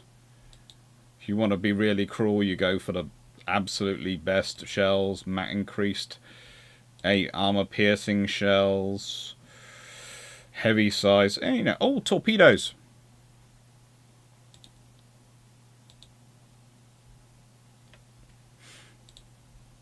Increased. We want to carry the 20-inch models, and yeah, we'll leave them as standard because they've got longer range and honor. Hang on, there should be nicest weight underwater.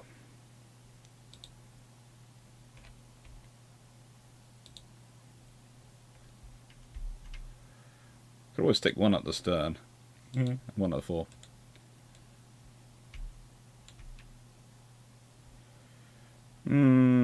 I think we'll delete that one. And delete that one.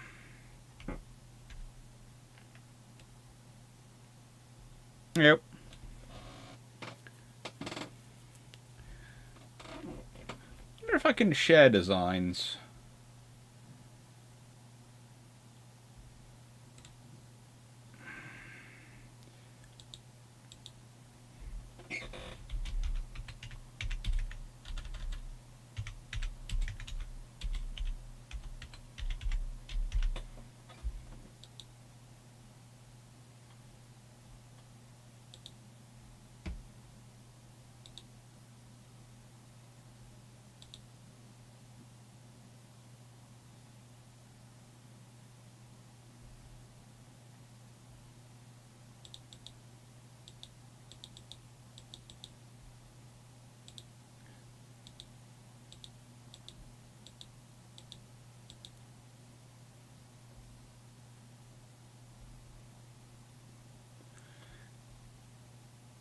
No, I haven't. Obviously, I have to go back to my custom battle 1920 design ship.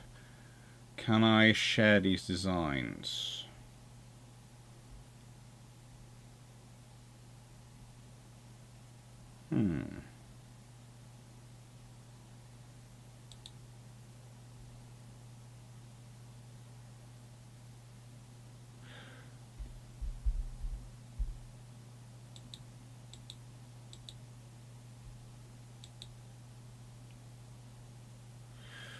Oh, I'll have to work that one out.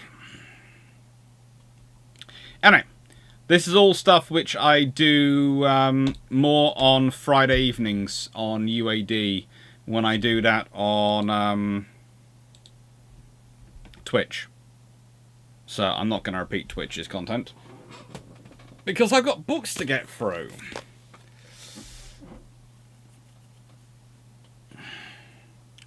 I prefer fine-tuning with the belt, though. It's more fun.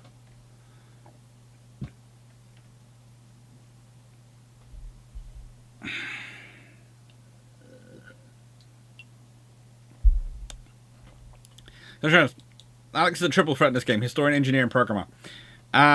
Seeing as there is a Twitch video currently available, and it's going to be on YouTube available on Wednesday, that shows that I can, because, and I found this out after it was over, I'd auto-designed for the German ship, and I hadn't noticed that what they'd done was they functioned in the very most advanced gun-laying system they could on the guns. And I wondered why their guns kept achieving these massive, long-range, lucky shots.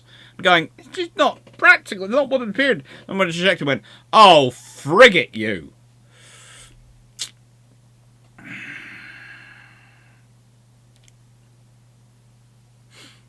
Hello, Roland.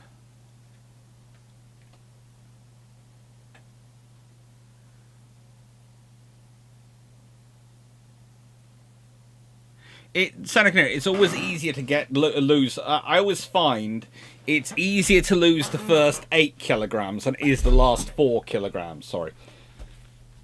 Hello, Roland.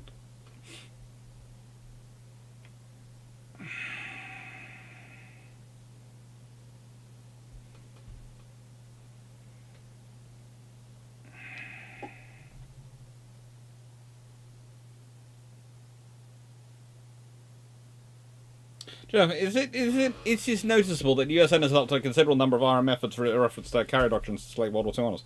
So the RN had a good set of methods. They did for the RN's needs, and the thing is, as the American needs changed to be closer to what the RN's needs had been, they took up the methodologies. Hi, Dan.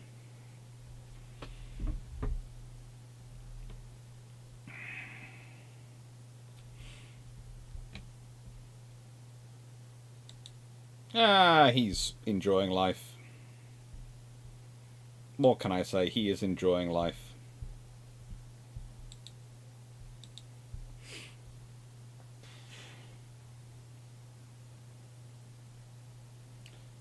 Yeah, Knights it's sensible that the colonial era did change the world, but there's also an idea that you have to remember is that the colonial era is the globalization of the of empires. And that's it. It's the globalization of empires. And the fact is, empires have been globalizing for a while and growing bigger and bigger. Let's be honest, the Mongolian Empire is a massive thing.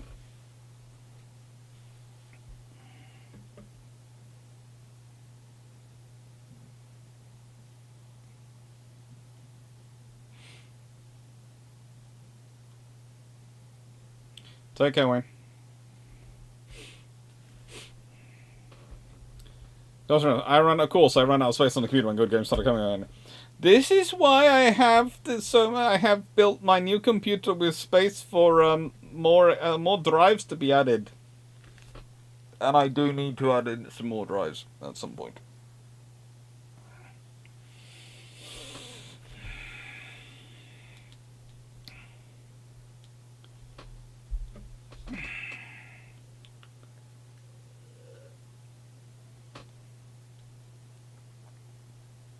That's true.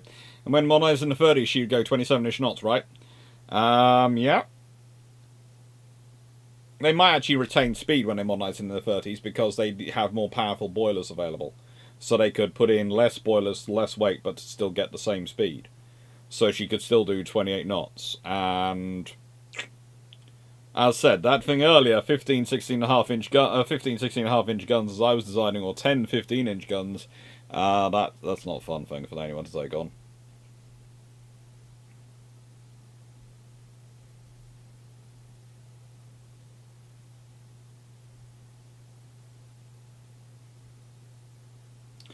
But no, to support the Italian operation against Egypt, the Navy only seemed to use the elderly cruiser San Giorgio. Presumably they wouldn't use it. If they committed more, could the outcome change? Not likely, because if they commit more, then the Royal Navy would have to commit more. And that would be the response. But that would also mean there'd be less Royal Navy ships in other theatres. You always have to remember that the major theatre for commitment for the Royal Navy throughout most of World War II is the Mediterranean. Because that is a major theatre for them. And someone said to me, oh, the British changed to Europe first because, that's always what the British were going to do. And I went, well, actually, the British changed to Europe first because if you don't have control of the Mediterranean, that makes a lot of their plans for the Far East in terms of offensive virtually impossible because they don't have the infrastructure to sustain it. They need the Mediterranean to be under control in order to be able to get out the supplies and the infrastructure in a timely manner to launch major offensives.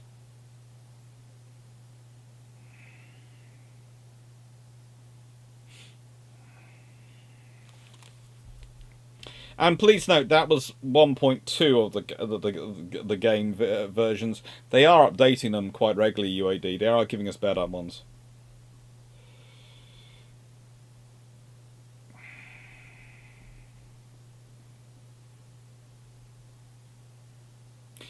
Proper armor might be lighter, but it also, well, it may or may not be lighter depending on the armor type you have available, but also you have to produce that armor. I have trouble keeping under 136 kilograms, but I've recently dropped from 48 inch to 44 inch. That's good. That's very good. I'm...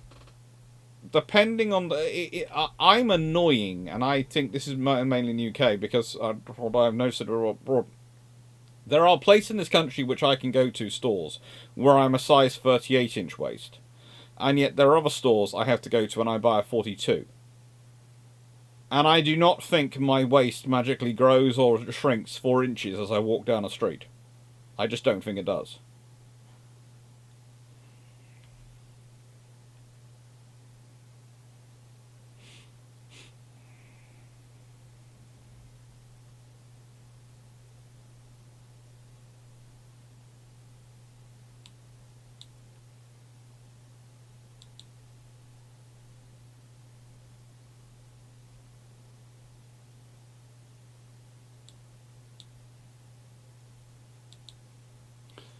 Helicopter cruiser 900 engines are in the UK designed for times really hard. What's a shame is because they have really interesting very.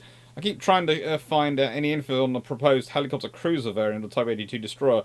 Sadly, last you said not a lot seems to be out there.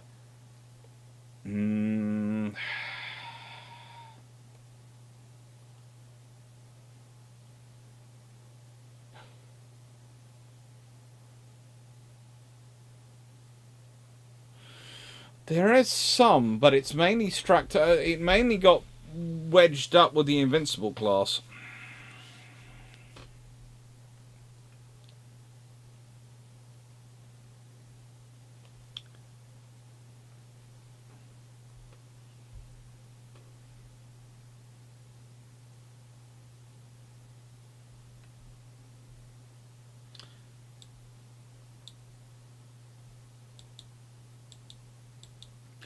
You don't have... Let's put it this way. There are advantages to not going narrow. Sometimes I go for a wide beam. I went for a narrow in that design because I was trying to go for a cruiser which would be pretty darn fast.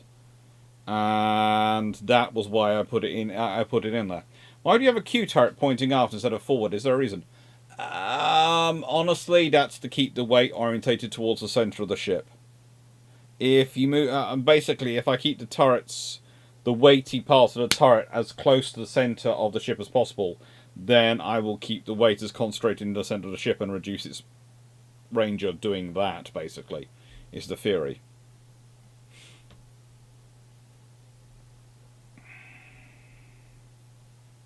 So Mitchell.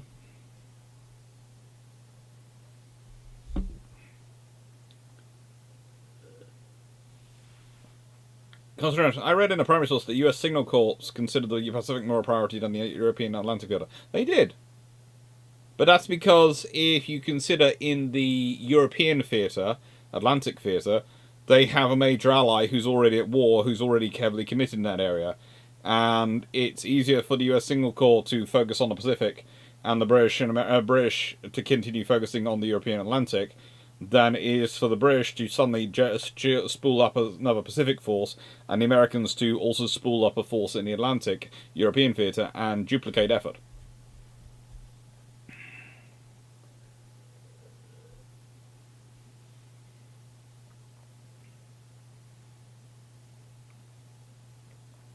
Take care, Megastar.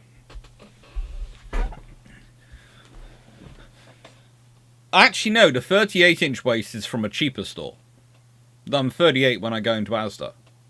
I'm 42 when I go into Marks & Spencer's.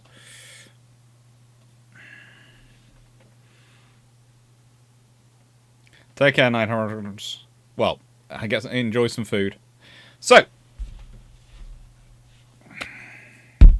I also started a job 6 weeks ago that has me standing over a hot grill 30 hours a week.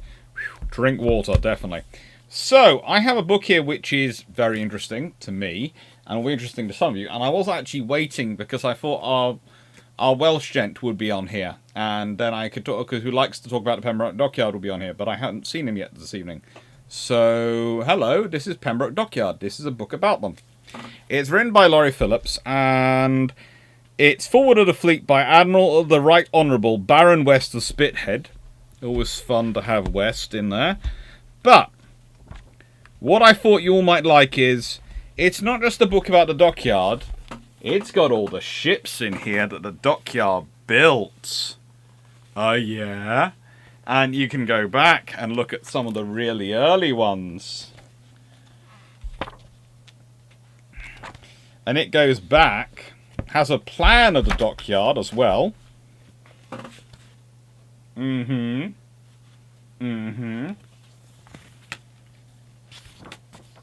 Which is nice. And so this is starting at, let's say 151. Let me make sure I put this over to here. And go to here and go edit and put it in 0151.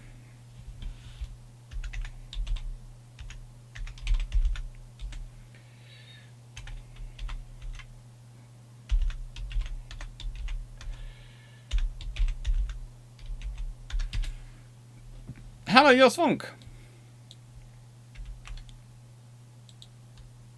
Thank you for becoming a supporter. Or welcome. I'm never quite sure what when it flashes up those things.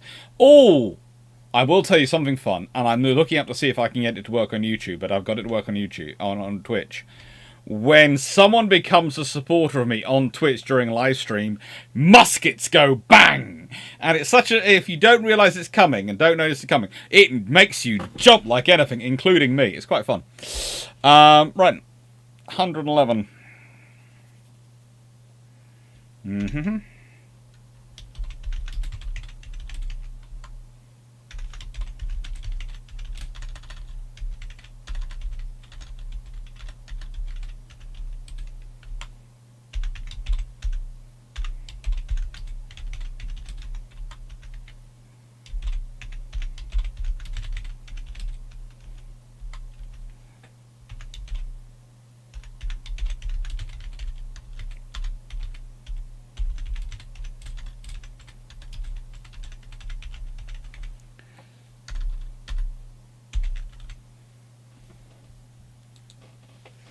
So, this book. It's a good one.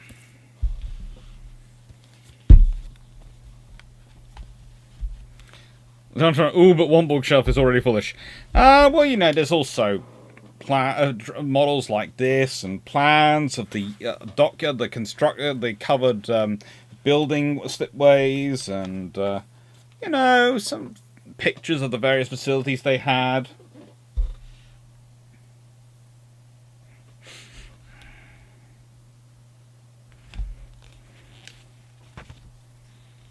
Lots and lots of models, pictures, you know.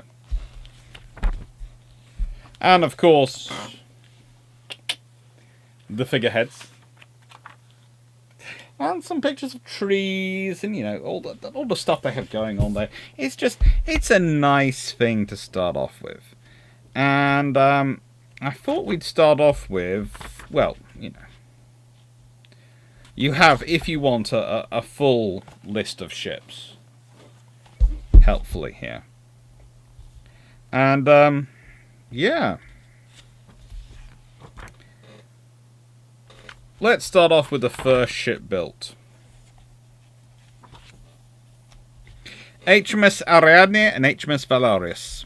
6 frigates launched 10th of February 1816. The first launchings at Pater Yard, under the direction of the Master Shipwright Edward Churchill, were of the sister frigates HMS Ariadne and HMS Valerius. The event, commemorated on the 17th centenary plinth dedicated in Albion Square, marked the beginning of over a century of warship building on the south shores of Milford Haven. The frigates were the same class as HMS Miradron, launched at Milford in June 1813, and transferred shipwrights would have been familiar with the design. The frigates were ordered on 20th November 1812, laid down on open slip in March, Valerius and April Ariadne, in 1815. An impressive concourse of spectators assembled to witness the novel event. recalled the Haverforce and Milford Haven Telegraph in 1856. They were built on the same slip, stern to stern, so that one had to be launched bows first and the other stern first, a circumstance which created considerable interest at the time. A double launching from the same slip was not attempted again at Pembroke until February 1856, when the gunboats HMS Janus and HMS Drake. They were named and launched on the same tide by Lord Cawdor on a Saturday at 3 p.m. Lord Cawdor wrote to his son, J.F. Campbell, on the 6th of February 1816. On the 10th, I rode with George to see the first launch from the new dockyard at Paterchurch of two 20-gun ships, the Valorous and Ariadne. Both fine ships of their class after the model of the Bon Citizen. They are both built upon the same slip. The launch was a very fine one and conducted in a most quiet, masterly manner. The Ariadne cost £11,936 and the Valorous £11,726. HMS Ariadne went into service with an armament of two 9-pounder and 18 32-pounder cannons on a single gun deck, but later a forecastle and quarterdeck were added and her armament was increased to 26 and finally 28 guns, 20 32-pounders, 6 18-pounders and 2 long 9-pounders. HMS Ariadne was commissioned on April 1823 for the Cape of Good Hope station. Her second captain, Isaac Fleming Chapman, was court-martialed for having bought a female slave at Zanzibar and taken her to sea. Again, there are very simple rules in the Royal Navy, and even in that period, slavery on the ship, no. You bring the slave onto the ship, no. That ain't happening. The illegitimate son of the... from 1826 to 28, the ship was commanded by Captain Adolphus Fitzclarence, the illegitimate son of the Duke of Clarence, later King William IV, and Mrs. Jordan. After service in the Mediterranean, she recommissioned in November 1828 under Captain Frederick Marriott, on the brink of his writing career. He joined at Plymouth on 10th November 1828, and he completed his first novel, The Naval Officer, on board. The ship was in the West Indies from 1830 to 34, and in 1857 went to Alexandria for use as a coal depot. She was sold there in 1841. HMS Valorous was commissioned in February 1821 for the Newfoundland station, and from 1824 was on the Jamaica station. The ship was broken up at Chatham in 1829. They also launched a third rate in 1819 called HMS Belle Isle. She was the first third rate launched there, I think. Yeah. It's a good book. It's a fun book. Something to try. I will now go and buy this book.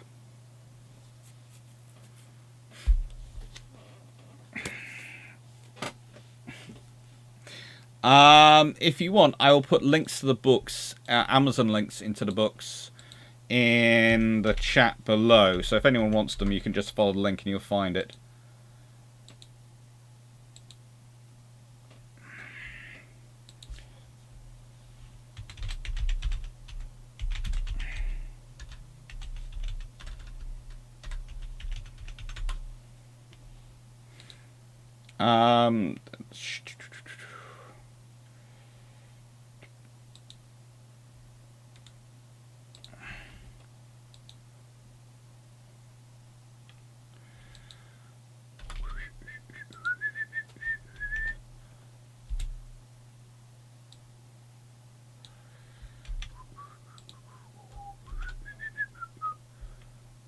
Right.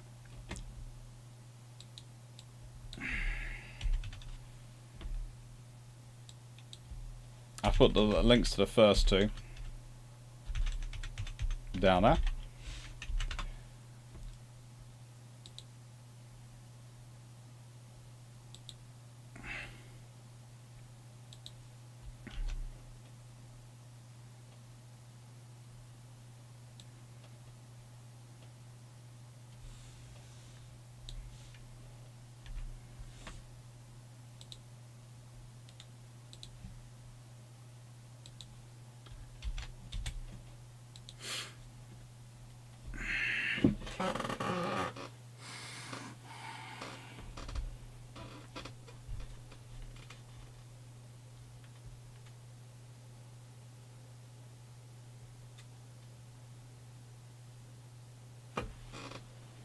Then there's Lewis. According to the colleague in Algeria, they teach that because the Allies destroyed the navy in Greece in 1827, that's the region open for colonisation of the French. This is a fair summarisation.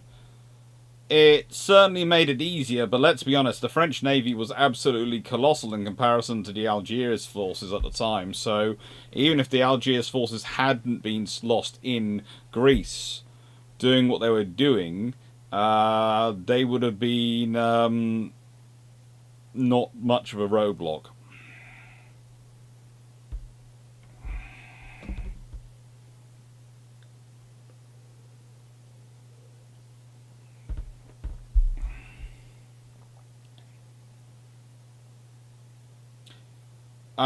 Rapper Roseback. Advice for a research topic. 1. Pick something you enjoy, because trust me, if you don't enjoy it to begin with, there's no chance you'll enjoy it at the end.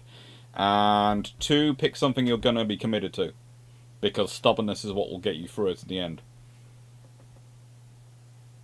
Because by the end of it, you will be not happy with it in life. I think I didn't pick up a book on naval aviation after I finished my PhD.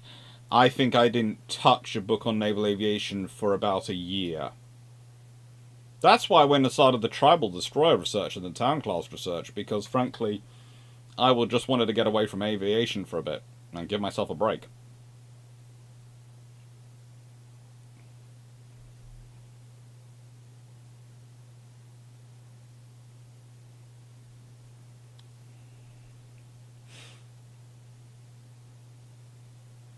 I have got 1,000 Years of Annoying the French. It's up there on the shelves up there.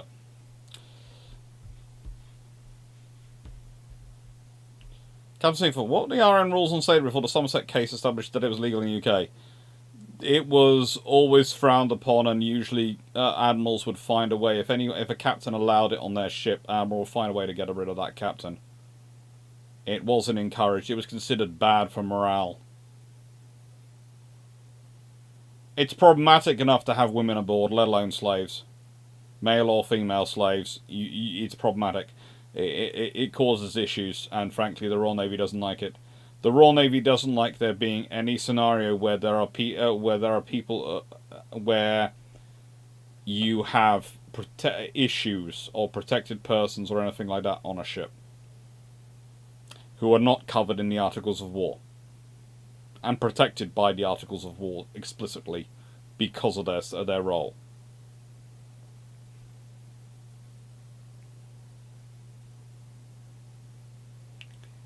Some shipyards keep them. Martins keep some. The RN keeps some. Some go to the Museum of the Royal Navy. Some go to the archives. Some keep by the shipyards. I do have plans to publish my thesis in book form at some point.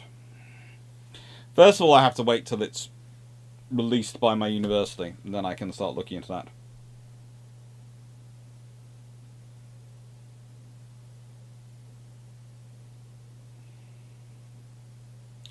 Rapper Roseback, send me a message on Discord. We'll have a chat at some point. We'll have a chat on Discord at some point, face to face, and we'll see if we can't find you a topic. Surely there's something between you and I's knowledge that we can find for you to do that you will feel hasn't been written enough about. Right then, what's the next book in my list? It's Dreadnought by Massie, which is actually helpfully at the bottom of this. But let's do. Hey, it's a clever idea. It's all turned upside down. So, Massie.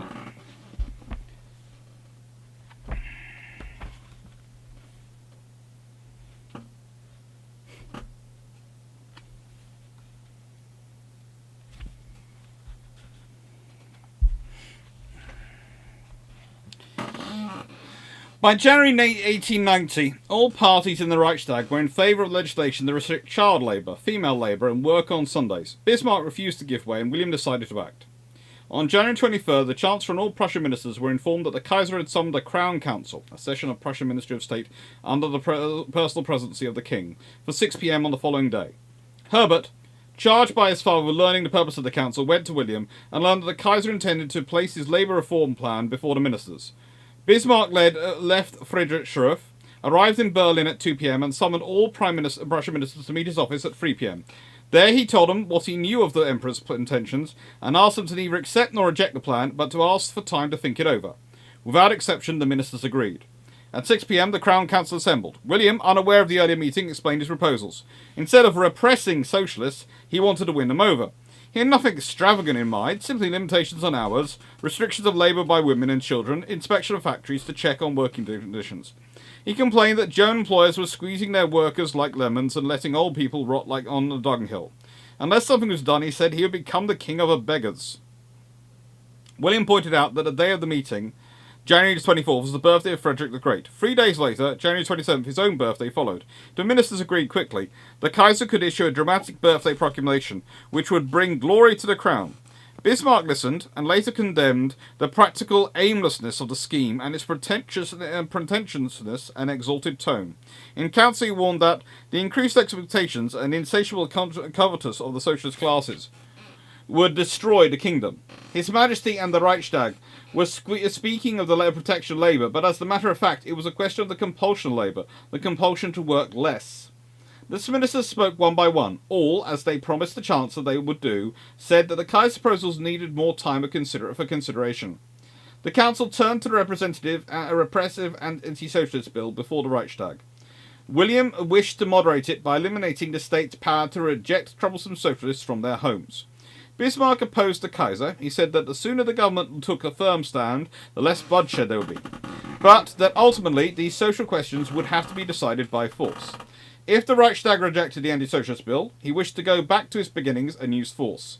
He would tear up the constitution and abolish the Reichstag and universal suffrage. He talked confidently of industrial disturbances, strikes and civil war. The waves will mount higher, he predicted, then blood and iron will rule again. William pleaded that he did not wish to begin his reign by shooting his subjects. He appealed to the ministers, but they, not daring in Bismarck's presence to challenge him, meekly supported the Chancellor. What the young Emperor might do if they failed to support him, they did not know. What Bismarck would do if they opposed him, they knew exactly. He would destroy them. There was little William could do, and he left the council dismayed and angry. They are not my ministers, he said. They are Bismarck's.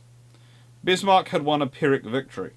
Between Kaiser and Chancellor, youth and age, the battle lines were drawn. The Kaiser had been humiliated. The old man had displayed his supremacy all too clearly. Bismarck sensed this. The following day, a chancery official found him in tears lying on his office sofa. In the days that followed, he attempted to compromise. At the next meeting of the Ministerial Council, he agreed that the Kaiser should issue a proclamation declaring his interest in the welfare of the working class. William was also allowed to invite the European powers to an international conference in Berlin on labour and social problems. William, only partially mollified, opened a campaign to win over the ministers one by receiving each individually every week to hear his report. This tactic alarmed Bismarck, who reacted by trying to control contacts between the Kaiser and the ministers more tightly than ever. He instructed chancellery clerks to find an old decree dating from 1852, which forbade Prussian ministers from speaking to the king except in the presence of the minister-president. On February 18, 1890, Bismarck reissued this regulation. Prussian ministers were ordered to cease all direct correspondence with His Majesty, with the Bundesrat and the Reichstag. Draft proposals must be sent to me for approval. Similarly, oral declarations to the Bundestag or Reichstag are not to be made without my express approval. In his suspicion, the Chancellor was setting himself a Herculean task. At 75, he would have to approve the Bundestag agenda every day, chair all Bundestag meetings, sign every order and bill in person, and approve every statement made by all government officials. Bismarck also refused to put his signature on the Kaiser's Labour Protection Proclamation when it was issued. Secretly, the Chancellor attempted to damage William's pet scheme, the International Labour Conference to be held in Berlin. He appeared uninvited at the French embassy and proposed to the ambassador that France should avoid the conference. The Chancellor has unambiguously taken strides against his sovereign, the ambassador hurriedly reported to Paris. On February 20th, Bismarck's coalition suffered heavy losses in elections for the Reichstag. Normally, Bismarck would have ignored this fact, as long as he possessed the confidence of the King Emperor. He would continue to rule. Now, knowing that he was losing that confidence, Bismarck was in a difficulty. He set about arranging new combinations in the Reichstag. At one point, he appeared before the Council and threatened to resign as Minister-President of Prussia and remain only as Imperial Chancellor. To his dismay, the ministers all agreed, and one, Karl von Botter, the Interior Minister, made an eloquent farewell speech. Bismarck was enraged when, on March 9th, the Kaiser summoned Botter and bestowed on him the Order of the Black Eagle, Prussia's highest decoration, usually reserved for royal persons. William in turn was infuriated to learn that Bismarck had attempted to draw Ludwig Windthorst, leader of the Catholic Centre Party, into a new Bismarckian coalition without consulting or even informing the Kaiser. Windthorst was an old enemy of the Chancellor. The interview on March 12th was a measure of Bismarck's desperation. Windthorst knew it. When he left the Chancellor's office after a conversation of an hour and a half, he said, "I am just leaving the political deathbed of a great man." This book is titled Dreadnought. It's all about Britain, Germany, and the coming of the Great War. It doesn't discuss about ships much, because the ships are all a product of the politics in them. It's still a good book to have. It's been out for a while, and there are people who would say, oh, there's better books. There are better books. But often they're on different bits of it and parts of everything, and so this is a good book for a good overview. It's not 100% right, but it's kind of like... Look, it's kind of like... History is like measuring a coastline. You have to decide at what scale you want to be happy. You get the length of the coastline when you measure it from satellite distance. You get the length of the coastline when you start going down lower and lower and lower and looking at more and more precise details of how the coastline goes wiggledy, wiggledy, wiggledy. So a coastline which looks like this on a satellite photo could actually be like that in reality. So this is a good level book. There are the other books out that are really great are the ones which go but they are looking at their sections, so they'll look at this part of the coastline, and then there'll be another one on this book on the side of the coastline, and this part of the coastline. And so it's good to start off with that book.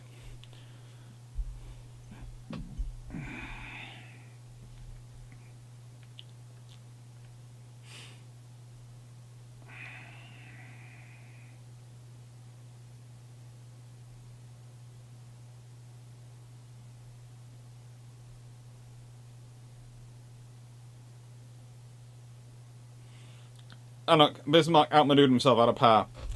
Pretty much. He didn't know when to fold them.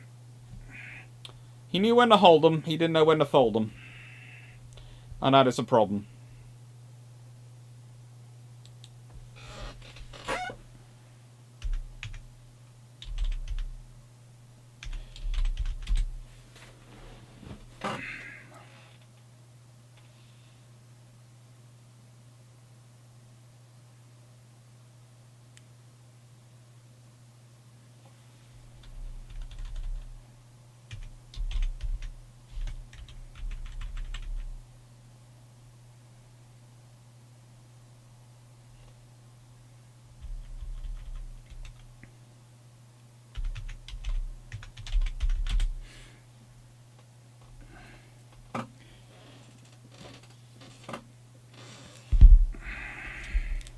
Next book today.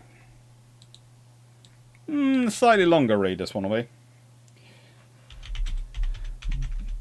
This is an interesting book because it's actually a semi-famous picture of me reading this book.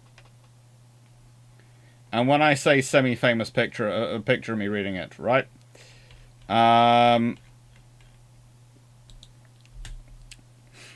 picked this book up, and I just got it before there was an election. And in the UK, and I was sort of going, that'll be fun to read. It's a good book. And I took it with me to the count of the election.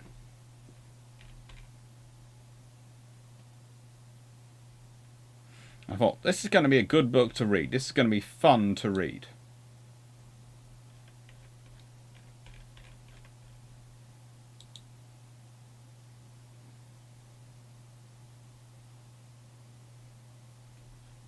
And it is a good book to read.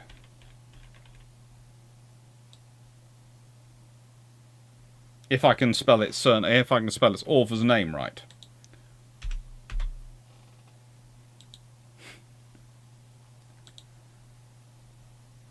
And it's a lot of fun.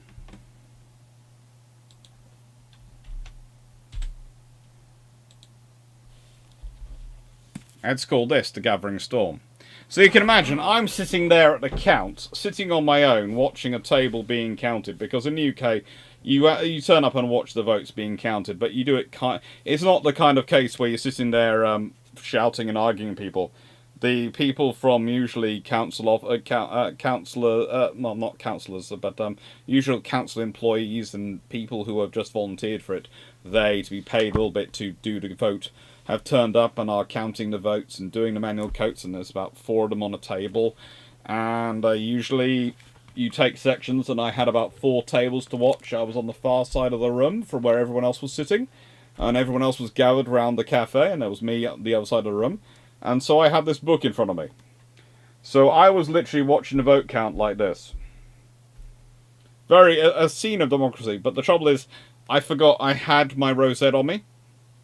So I was reading this. The rosette was on me.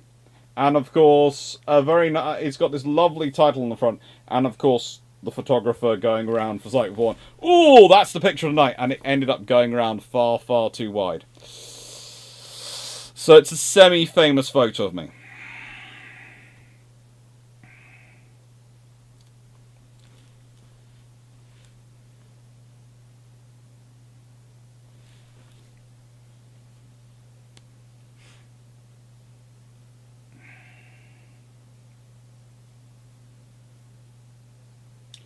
No, that isn't a sick corgi, that's a sleeping corgi. That's the picture I've been sent rather than the corgi being brought along. In political parties, when you're a candidate or activist, etc., you wear a rosette with the colour of your the colour and the symbol of your party on to signify which party you belong to.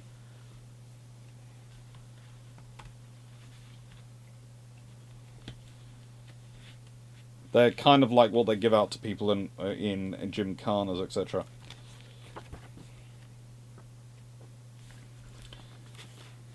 The 5 Polish submarines, Orzel, Wilk, Sepp, Stueck and Riss, were supposed to create a defensive screen in and around the entrance to Danzig Bay, attacking German convoys to East Prussia and naval vessels shelling coastal positions. The plan, collectively known as Operation Werk, called for Wilk to operate inside Danzig Bay, Sepp, Zik and Riss outside in the Baltic, and Orzel to stand by as reserve in the Bay of Puk.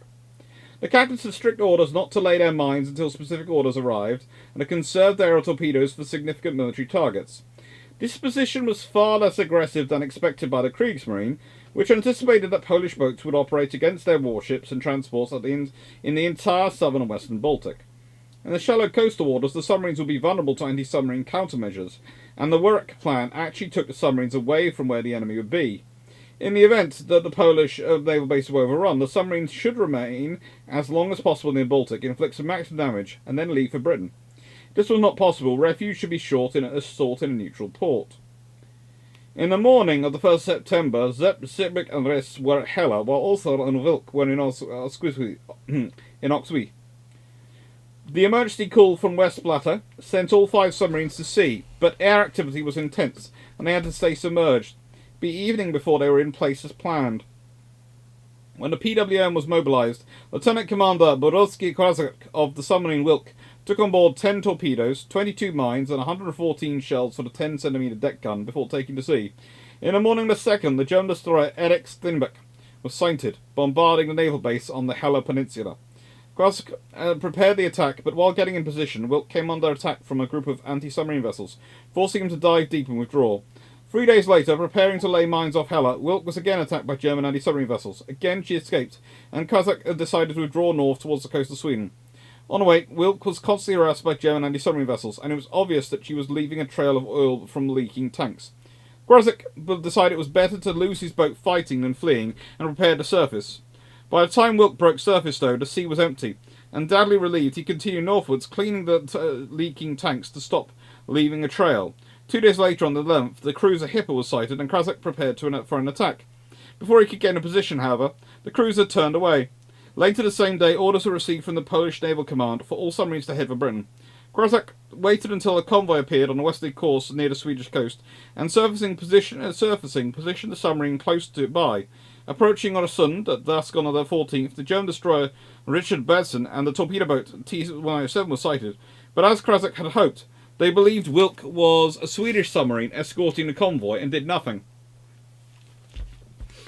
The same day, Krasik took his boat through the Kattegat, and on the 20th, Wilk arrived in Rosyth. At Osquith, Ozell was ordered to slip anchor and head for her preordained sector in the Bay of Puck immediately after the first raids on the 1st September.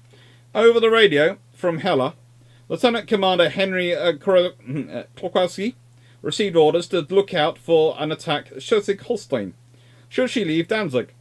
German aircraft and anti-submarine vessels kept the submarine below most of the time, though except for a few hours every night. Learning the fate of the surface ships, Klokowski decided on the 4th to head for the Baltic. On the way, Ozell was subjected to a particularly violent attack by the minesweepers M4 and M3. One depth charge exploded just above the boat, sending it crashing to the sea level. All lights went out and water started leaking through the diesel exhaust valve. The attack lasted all day, but eventually Ozell managed to get away under the cover of darkness. An oil leak had developed, which could not be repaired at sea, and Klokowski decided that the best thing to do would be to enter Tallinn in neutral Estonia to seek assistance. Anchoring there on the night of the 13th, Kowalski, who had been sick for several days, left his boat and was hospitalised. At first, the Estonians accepted the reference to the Hague Convention, and measures were taken to facilitate repairs. Pressure from Germany was instant, and a few hours later, an armed detachment boarded the boat, informing the crew that they had been interned, confiscating maps and navigation aids.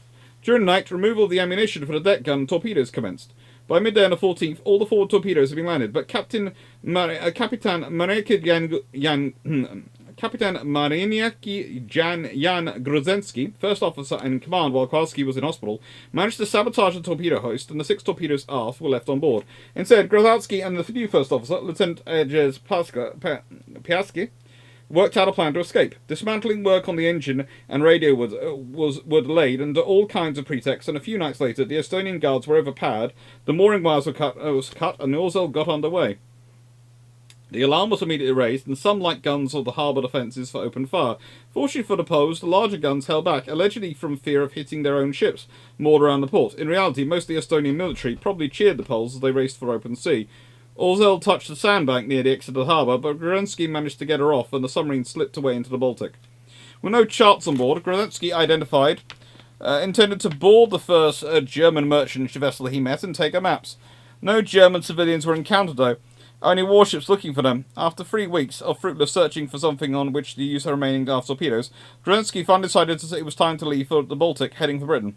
The entrances to the belts were closely guarded by German anti-submarine ships, but Ozell managed to crawl through during 2 days of high tension, with the help of a map drawn from memory by the navigating officer and a list of Swedish lighthouses. On the 14th of October, some 50 days after she sailed for Osquith, Ozell made landfall off the east coast of Scotland. A signal was sent in plain English, and a British destroyer came out to escort her into port, much to the surprise of the Admiralty, who had thought her long since sunk. After refit, Orset was assigned to the second flotilla, deployed to the North Sea and Skagerrak.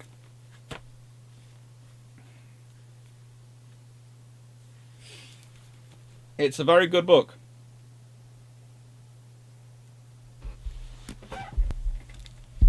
The poodle is no longer in his cone of shame.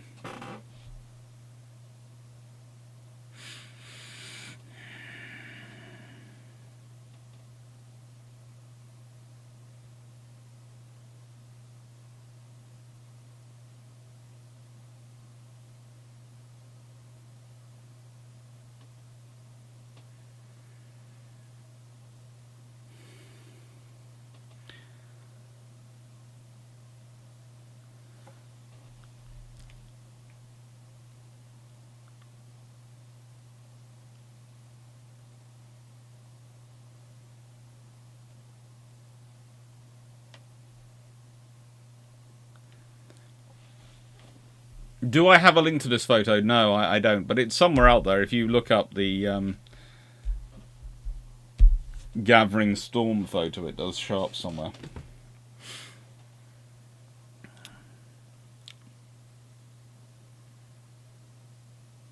I think if the British don't lose Malaya, does that mean the Malaysian and the Singaporean navies don't exist? Probably they do still exist, because, you know, eventually the empire does break down, become Commonwealth.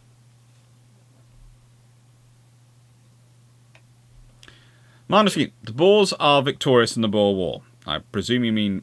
I don't think you mean it spelt that way, but okay. And side with the Germans, Austrians in World War One. I'm not sure how the Boers are victorious in World War One because in the Boer War, because in a nice way the British are always going to send more and more resources.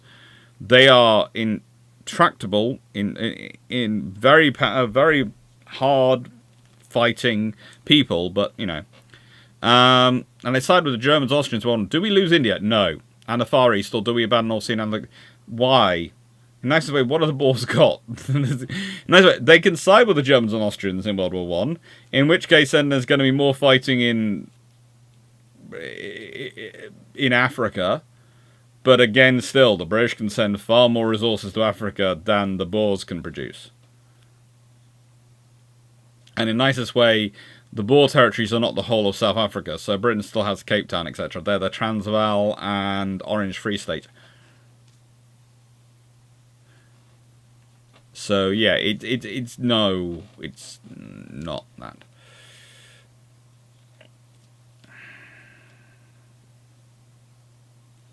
Next one.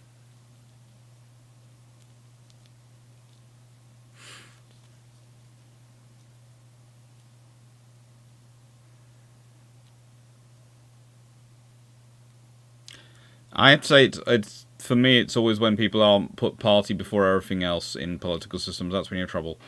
I always say I vote for the party I disagree with least, because that's what I do.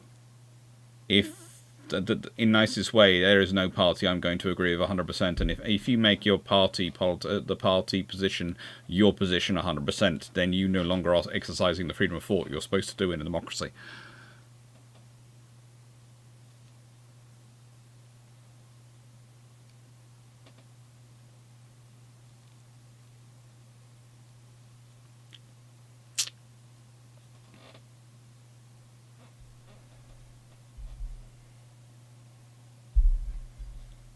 Man, I got more iron, bro.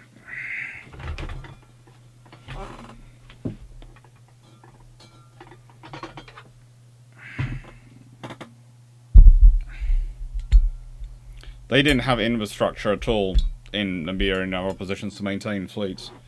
They really... That's why the German Empire really wasn't built up to do that. Orza was sunk later in the war. I think they found her now, but I'm not sure.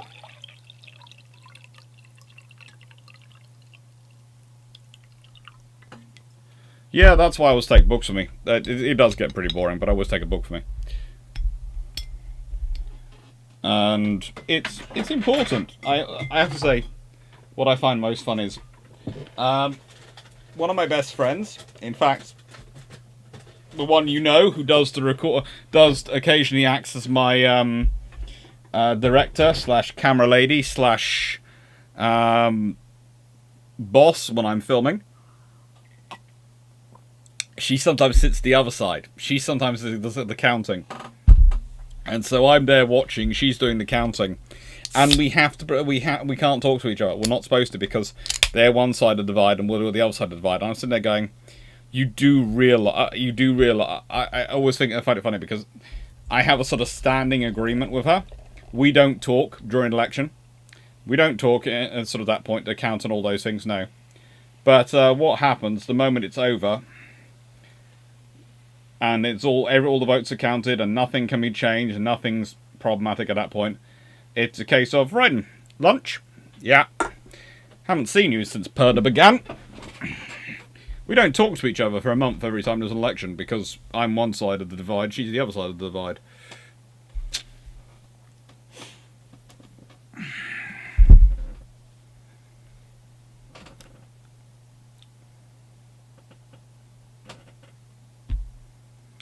So anyway, did you know there are animations for cavalry that got their horses shut out from underneath them in Empire Total War? I do know that the cavalry in Empire Total War have an entirely disturbing feeling towards fixed defences and the ability to kill themselves by running themselves onto your own fixed defences. You stick up those lovely trestles which are designed to stop enemy cavalry, and your own cavalry charge onto them. Sorry.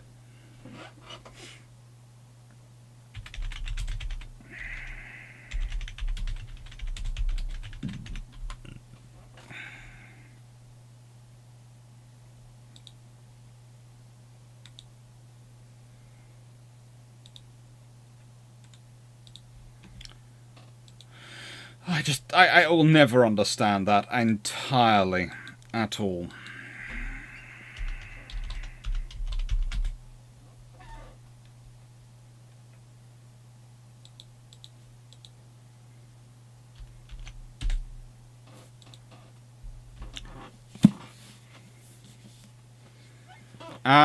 There should be announcements soon. In fact, we're hoping to have the announcements out by the end of February. So there'll be all sorts of announcements coming out soon. We've just got the final things put through, including something which I think you're all going to be very, very, very keen on. Clarke, Doc, if the Bismarck had been met and sunk by one of the Polish subs patrolling from the UK on the way out, would Hitler's order to scrap the surface fleet arrive in 41 rather than later? Probably.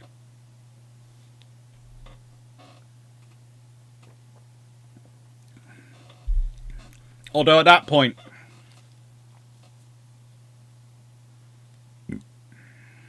yeah, he probably would have. Or at least he would have got so obsessed about keeping them safe that none of them would have got out again.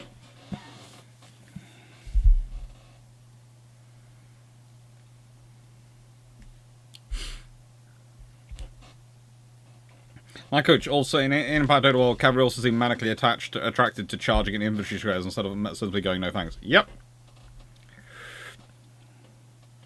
If the Malaysians don't lose Malayan, well, if Malaya and Singapore for some reason are still part of Britain, then they would be covered by the Royal Navy, so they wouldn't have their own separate navies. But that means either they've become permanent crown dependencies, they've formed some sort of federated union with Britain, or something like that. If they're independent nations in any way, shape, or form, then they'll have their own navies.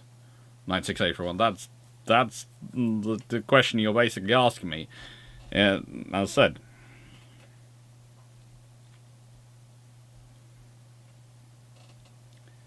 Productions. No, not much about the RN's 1954 light carrier. Yes.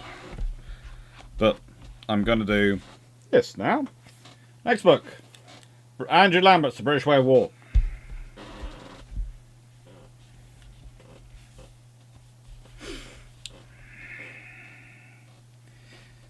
The death of Edward VII shifted the political balance. George V did not intervene in political and diplomatic decision-making.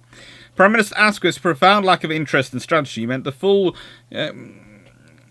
Committee of Imperial Defence only met 3 times in 1910 to ratify the technical work of subcommittees.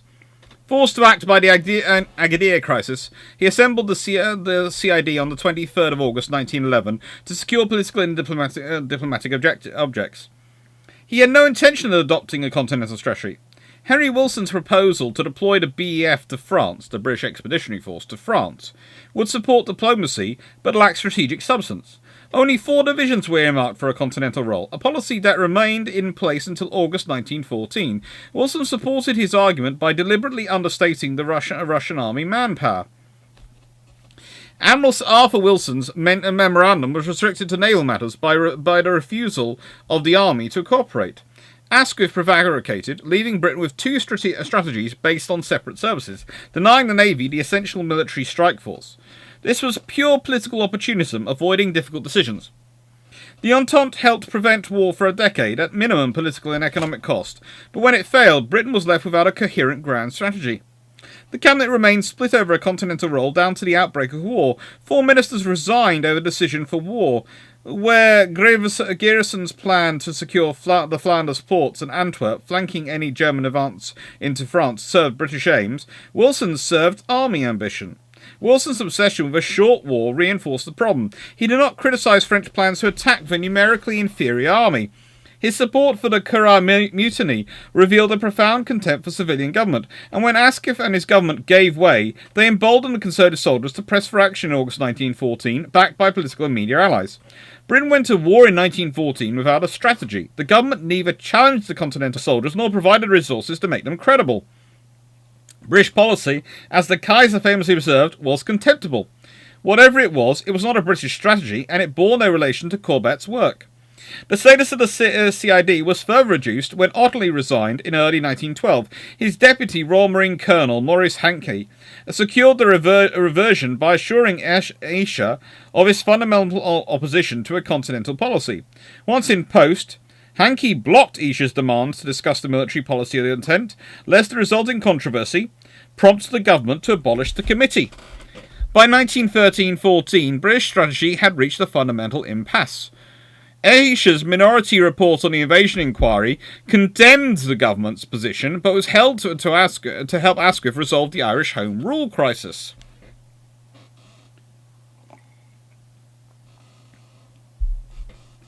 Ayrshire opposed the soldier strategy, and the French alliance some of them favoured, warning Asquith that the soldiers were entirely engrossed with the idea of fighting the Germans on the Meuse, and are ready to sacrifice anything to this idea. He recognised that the Admiralty was using the possibility of an invasion to detain 2 divisions in the United Kingdom for amphibious operations. He favoured a dominant navy supported by a small professional army on 18th century lines. There are obvious parallels with Corbet's England in the 7 Years' War, the classic case study of British maritime strategy. It is unlikely the government would have survived the public discussion of Entente military arrangements. Backbench Liberal MPs would have been horrified by the exposure of links with France. Later, Hankey claimed he had not realised that what the soldiers were doing. Even in late July 1914, despite Corbett and Ayrshire having pointed it out to him in strikingly simple terms, Hankey may have deluded himself, believing that no Liberal government would dare adopt the soldiers' policy.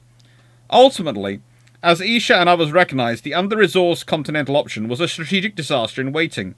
War exposed the absurdity of espousing a European role with the small professional army of an island empire built upon sea power. While it had helped sustain the Entente, a 4-division BEF had no power to deter Germany. This mattered because Britain, perhaps the ultimate associated power, was especially anxious to preserve peace. The Navy had deterred Germany in September 1905, while a capacity to do so in future would have been enhanced by adding a military strike force and adopting a maritime strategy based on economic warfare and coastal power projection, in line with British strategic experience. Corbet's engagement with a national as opposed to naval strategic theory began in 1900, while his concept of a distinctive British way took shape in 1903-04, after he began lecturing to Naval War Course and taking policy cues from George Clarke. Having explained, and that is Clarke spelt the correct way, by the way. Having explained the limits of naval strategy in 1900, it appears he acquired On War in 1904, along with Galt's Conduct of War, and the publications of Kemmerer and Henderson in 1905. These texts equipped him to analyse national strategy, contextualising naval operations as the struggle between the services deepened. This critical period of intellectual development can be traced in his England in the Mediterranean, earned of 1904, which recognised the British strategic exceptionalism, and England in the 7 Years' War of 1907, which demonstrated how the British way worked. Using Clausewitzian theory, Clausewitz's belated recognition of a limited war as a political choice, which had prompted him to shift from a theoretical absolute war to a real-world unlimited limited dichotomy, proved critical. This conceptual breakthrough and the incomplete nature of On War left ample opportunity for development. As Kemmerer argued, On War had not hitherto featured in Anglophone naval thought.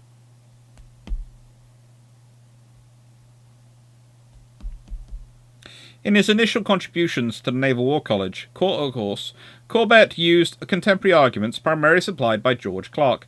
To establish intellectual credibility, he located lectures on applied history for naval professionals in the academic tradition, while analysing contemporary political and strategic issues for the monthly review, work that attracted the support of Jackie Fisher.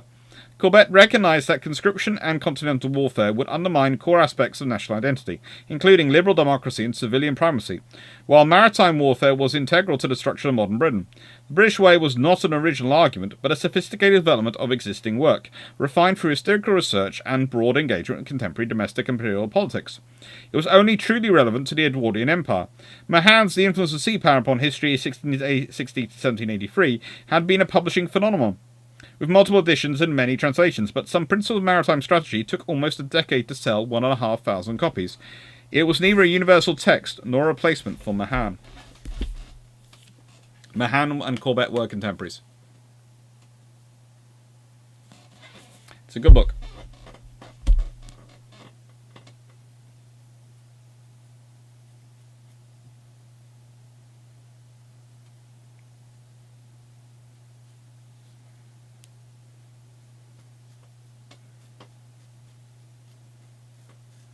No, I haven't shown the photo.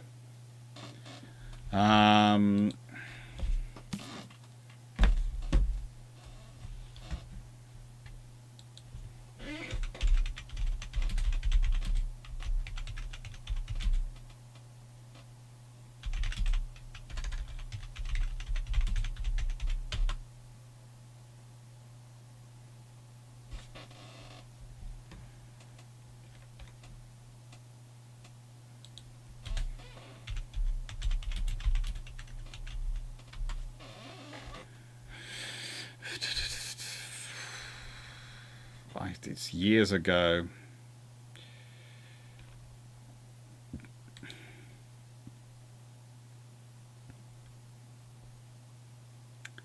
God, am I in that photo? No, I'm not. Thank goodness.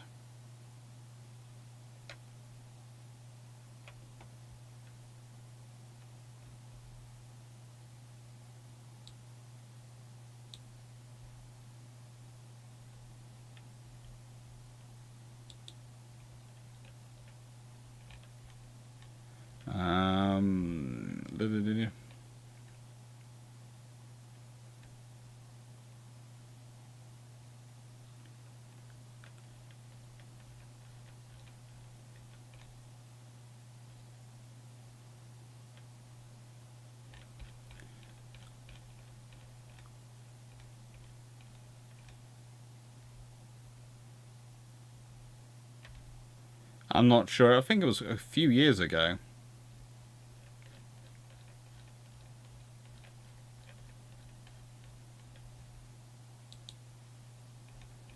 It's before that election. Goodness knows. The advantage is I know what to search for. We don't. That is the advantage.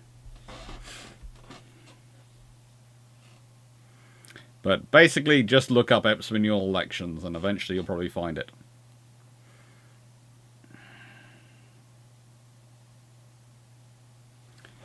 Enjoy, Richards.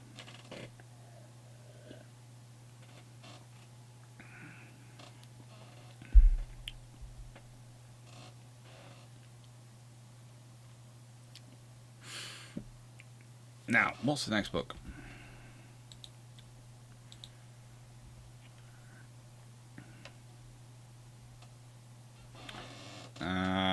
We're at 0243.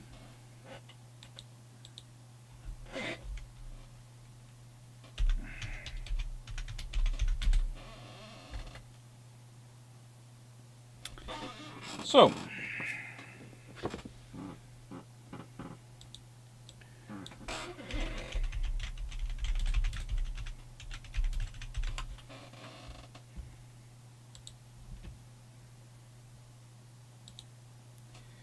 now, I will admit, this is not always my favourite book, but it is a book which I go to make me think sometimes. So, that's the criteria I'm using in this scenario. It's a book which makes me think. Rethinking the Korean War, a new diplomatic and strategic history.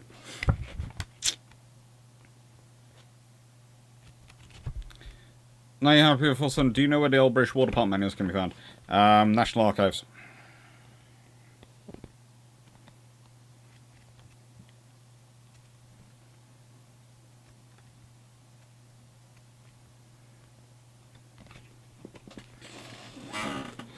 The executive branch in Washington had been considering a major initiatives on Korea for over a month prior to Truman's speech to Congress. Early in February 1947, the Truman administration had established an interdepartmental committee, which included representatives of the State and War Departments and the Bureau of the Budget, to make recommendations on Korea. General Hodge was even called back to home to participate in the activity. The process was largely in a response to the deteriorating situation in the American zone in Korea. First, although the US occupiers had suppressed labour and peasant unrest during the previous fall, the conditions that sparked it remained. Second, despite the convening of the South Korean Interim Legislative Assembly in December, the coalition policy showed little sign of working, as Ri and Kim Koo, the strongest figures on the right, refused to cooperate, and moderates Kim Kyu-sik and Yo Eun-hyung seemed unable to mobilise the resources to defeat them. Mild-mannered and scoldy, the latter Kim lacked charisma or a personal following. Yo had both, but had not succeeded in organising major youth groups or cultivating support amongst the police. Both essentials for leadership in the increasingly violent climate of South Korean politics. Although military government turned even more and more to turned over more and more of the civil administration to Koreans, the best it could find at the chief civil administrator was An Shai-hong, a moderate but timid man with little potential to lead a government. Under circumstances, the Soviets showed no inclination to rush back to the Joint Commission. During January 1947, reports on Korea to Washington became more alarmist than ever. Leftist uprisings had abated for the moment, but agitation from the right grew by the day. A mid-month U.S. Authorities prevented a major outbreak of violence.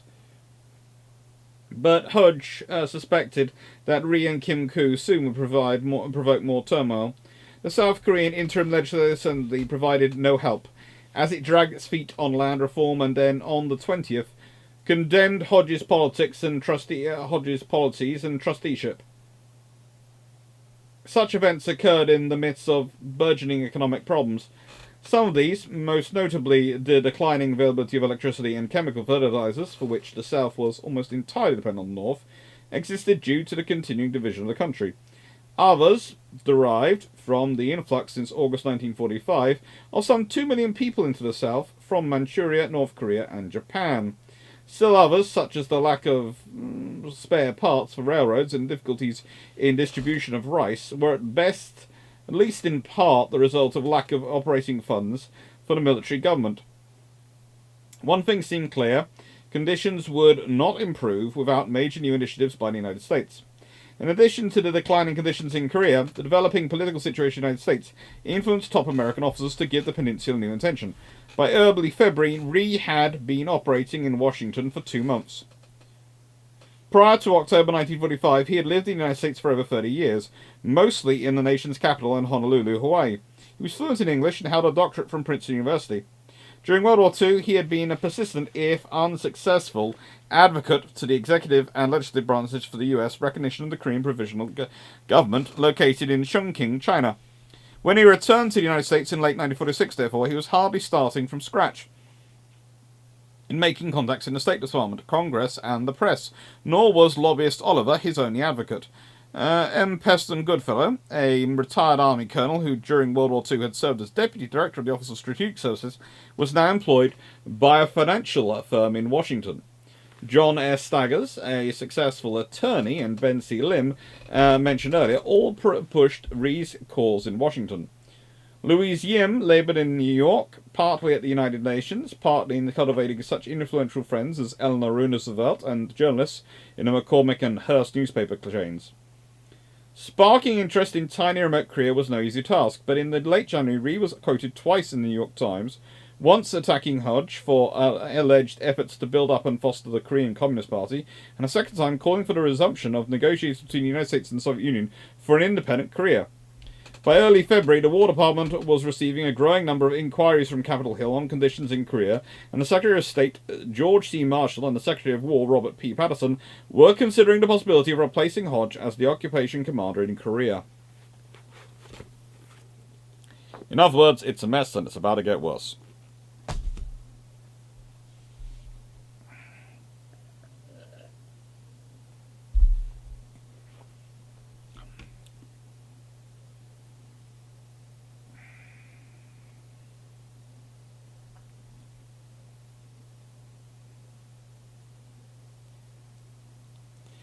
And look, I've heard very recently Clausewitz died before he finished the war. No, he died before he managed to rewrite the whole thing. And yes, it was mostly about digging deeper, but there were a few other ideas he wanted to put into it.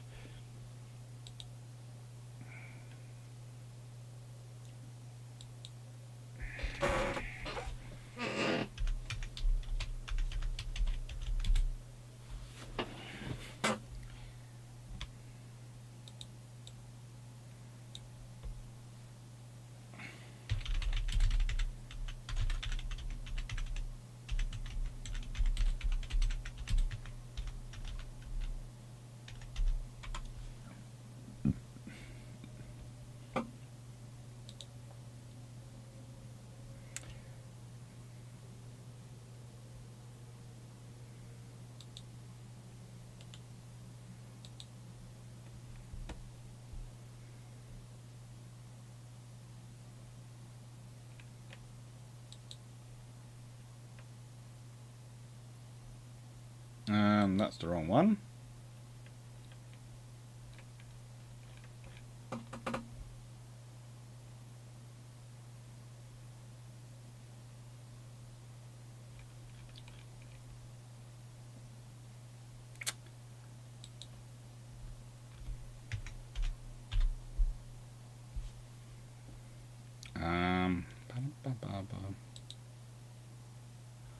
that one.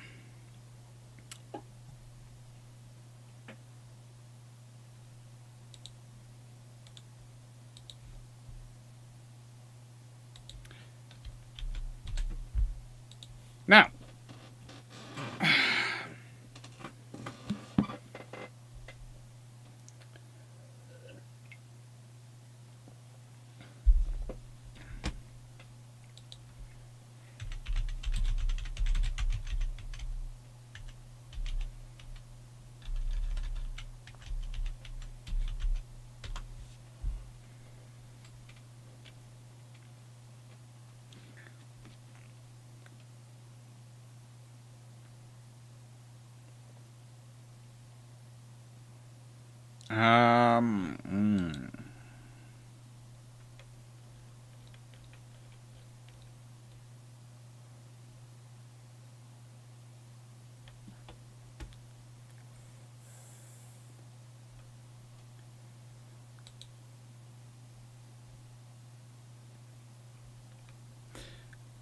I think if you want more information about Clausewitz, I would go to things like Clausewitz.com, which is a fairly good starting point, and will give you quite a lot of information.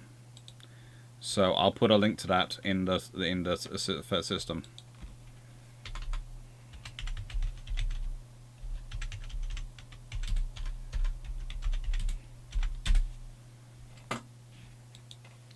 So, Navy Records Society book. This is the Mediterranean Fleet, 1930 to 1939. It is currently less than £16 in terms of paperback. Kindle edition is £16.51. Paperback is £15.68. Hardback edition is somewhere in the region of £180. So, yeah, I know which I buy.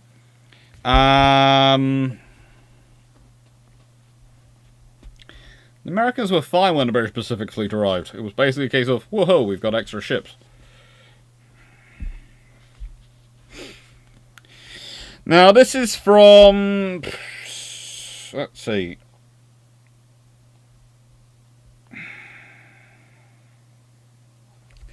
Admiral Pound to Admiral Chatfield. From HMS Queen Elizabeth, written on the 26th of October 1935. This is a great life, and I'm enjoying every minute of it. W.W. Fisher has been kindness herself and is delightful to work with. At first, I think his staff were a bit nervous as to what it would be like having a full admiral as a chief of station, but they are no longer shy. They, his staff, are an excellent lot, but were looking a bit jaded about the time I arrived, as they had a very strenuous 2 months. Things are easing up a bit now, and they are full of ginger. I'm afraid the replies to the various Admiralty letters I brought out have been slow in reaching you, but I had to spend a day at Port Said to get au fait with the conditions at the canal, and allowed me to go straight to Queen Elizabeth, as there was no accommodation in Alex. Also, at this time, all the various orders for Port X were just reaching finality, and until they were completed, there was not much chance of tackling the other big questions. I hope from now on you will get any replies you require much quicker. During my stay at Port Said, I motored down to Ismailia with Marriott, who is thoroughly in the saddle. We had a bit of excitement the other day when the Ossarina caught fire just to the windward of the first battle squadron. We didn't quite know whether her oil tanks would blow up. She had about 900 lives aboard. The Italians were pretty futile, and about as futile as our fire engines. As she started to heel over, she had to be beached, and as she couldn't slip her cable, we had to cut her cable with our own acroacetylene plant. It took about 20 minutes. She's still burning 3 days later. Jerry Wells, DG Port, Director General Port, did very well, but it was rather amusing when he brought the captain of Ossoria aboard to thank Commander-in-Chief to see the captain of A's white hardly creased uniform, whilst Wells, like all our people, was wet through and black as your hat. I don't think the fascist regime has made the ITs into Italian sailors into merchant seamen, whatever it may have done to other branches.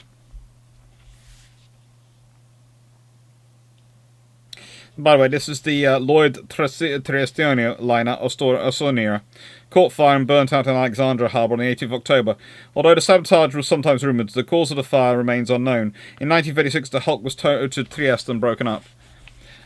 What a tragedy it was about Neville Fisher.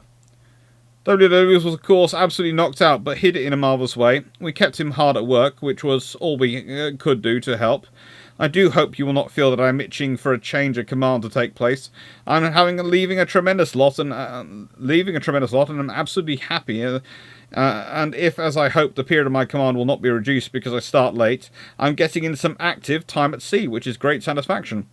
I see you had an unsatisfactory first round of air ministry, but feeling as you do about it, there can only be one result. Marvellous weather, and leisure time a week and a long swim. All other days we keep very fit. Good luck.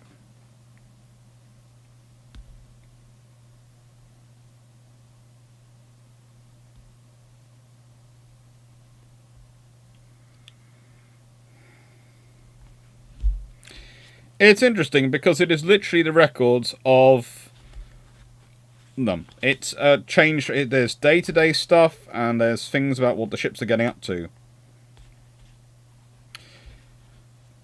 I would not feel easy about the operation allocation to the two battle cruisers. Operation allocated to battle cruisers, Furious and the 6th Destroyer Flotilla, in case, for example, any considerable force of Italian ships were encountered. This is in 1935 again. For example, I regard Furious as no match for a 6-inch cruiser. Her AA armament is very weak, and she's not fitted with high-angle control systems, so that no dependence could be placed upon it. Consequently, I do not consider she could be safely left unguarded for a moment. Amazing, the Royal Navy do not like the idea of leaving carriers unguarded in 1935. It's almost as if the Royal Navy has been practicing these things and doesn't think it's safe to leave them unguarded. The area of the operation and time of day make it probable that the whole force will be subject to aircraft attacks, which will be expected to grow in intensity until nightfall. It appears to me, therefore, that however desirable a nearly simultaneous attack against Cagliari might be preferable for Nelson and Rodney to be in close support of the Genoa force, and I should prefer them to be accompanied by 2 of the ships of the 2nd Cruiser Squadron and 1 of the 20th or 21st Flotillas. If necessary, a demonstration could be carried out at Cagliari by Royal Sovereign and Ramillies, while the other 2 ships of the 2nd Cruiser Squadron and other flotillas. This might accomplish little, but it would certainly draw some Italian aircraft and might achieve a useful purpose thus. These operations would tax severely the destroyers of 20th and 21st flotillas, but would be greatly facilitated if these flotillas were able to fuel at, say, Port Mahon or Algiers on both outward and return journeys. I should have little anxiety about the return passage of the heavy ships to Gibraltar without destroyers, if it came to this, but if it came to necessity, the 2 Royal Sovereign-class battleships and Furious could also go to one of the ports mentioned above to refuel on their way back. I beg further to remark that it seems to me hardly necessary that the attack on Genoa should be timed for 1800 on the day previous to the Mediterranean fleet operations. I suggest it be better carried out early in the day. Depending on the resulting situation, Furious could then be detached with a suitable escort or retained for further air operations if conditions are suitable. These would probably consist mainly of her fighters engaging enemy aircraft. In this case, the home fleet forces would sweep through as far as Sicily, whence they would be certain to draw Italian aircraft from Sardinia and Sicily, and probably the submarines from naval bases in Sardinia and western and northern Sicily. This, it is thought, should prove a good diversion to assist the Mediterranean fleet as an operation carried out to the southward of Sicily in direct direction of Malta, where, incidentally, there would be greater risk of encountering mines. They are planning wars. It's a good thing to read.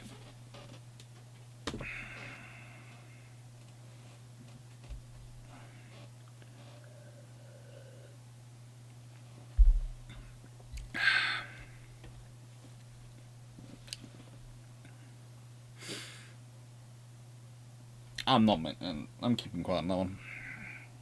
Yep.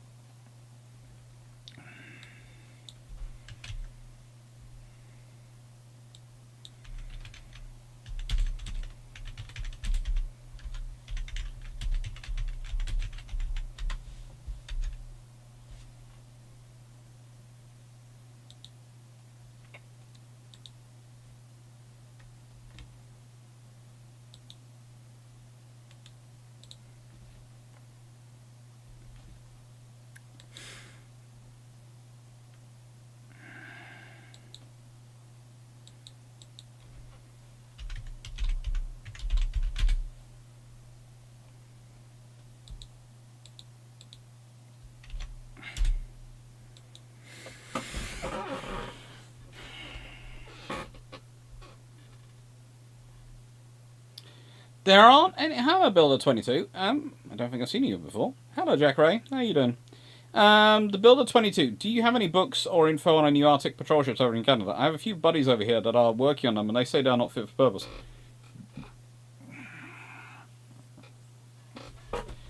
Okay, I could answer this first of a reviewed book next. I'll talk about this. And as you can see, I'm still getting sent update photos of various things of the puppy being asleep, so that's why I've left that one, because that was the cutest one. In terms of them being fit for purpose, it depends on what you think they're going to be for.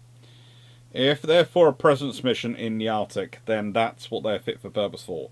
And you have to remember that when they were designed versus what they are now. Now, with greater threats, you might want to upgrade their defences, but that's going to be an entirely different system. And also, you have to remember there's always a problem with navies, right? So you start building a ship, and the world changes a bit. And if you're lucky, if you're the Danish and you have the Standflex system, you can just buy new Standflex pods and put them in and change its armament, and it's fine. It's where it go. But if you're most Western navies who've designed things to be the best they can be, 100% solutions for what their job they're going to do, then you have to stop the building and redesign them, or you have to launch a major redevelopment, or you have to procure another ship. All these things cost money and might well see you not get the hulls. So sometimes it's better to suck it up, get the hulls in the service, and then say later, okay, now we need to modernise them. So I would say with the Arctic patrol ships and the things that the Canadians are building, especially the Harry de Wolf class, the Canadians are getting the best they can get for the moment, knowing it might not quite fit the situation they're in.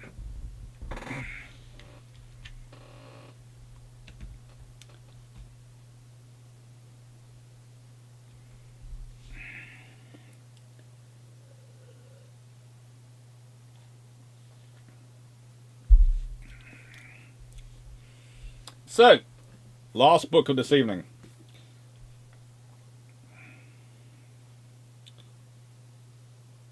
I will look at the Klingon Way of War next Bruships. If I get a copy by the next science I've been doing next sci-fi Bruships, I will look at it. VLS introduced some flexibility, but Standflex is another level in it. Yeah. Standflex makes a lot of... For medium power, Standflex is amazing. Oh, thank you, Jack Ray. Cheers to Newfoundland. So, War at Sea under Queen Anne. Now, this is a bit of a weird book because the amount of people who forget about Queen Anne, it's beyond belief. But, more,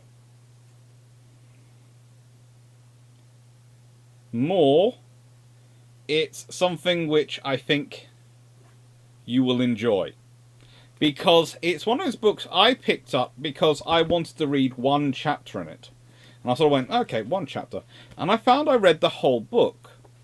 It's very, very well written. And it's got sections about admirals who we honestly forget. And I think, for starters, I think you would enjoy the sections on people like Admiral Churchill, Admiral Rooke, Admiral Shovel, Admiral Fairbairn, Admiral Norris. And it's got a lovely picture of Admiral Fairbairn and these officers in here. And they are not the ones we hear a lot more about, but they're quite interesting.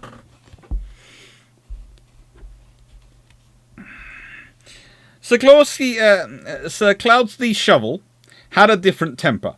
If he watched as carefully as Rooke to make sure that orders given by the cabinet were practical, or that demands made by military colleagues on shore could be answered without ruining the fleet, as was his obvious duty, he looked deeper into the situation as a whole, and entered readily into the plans of the government.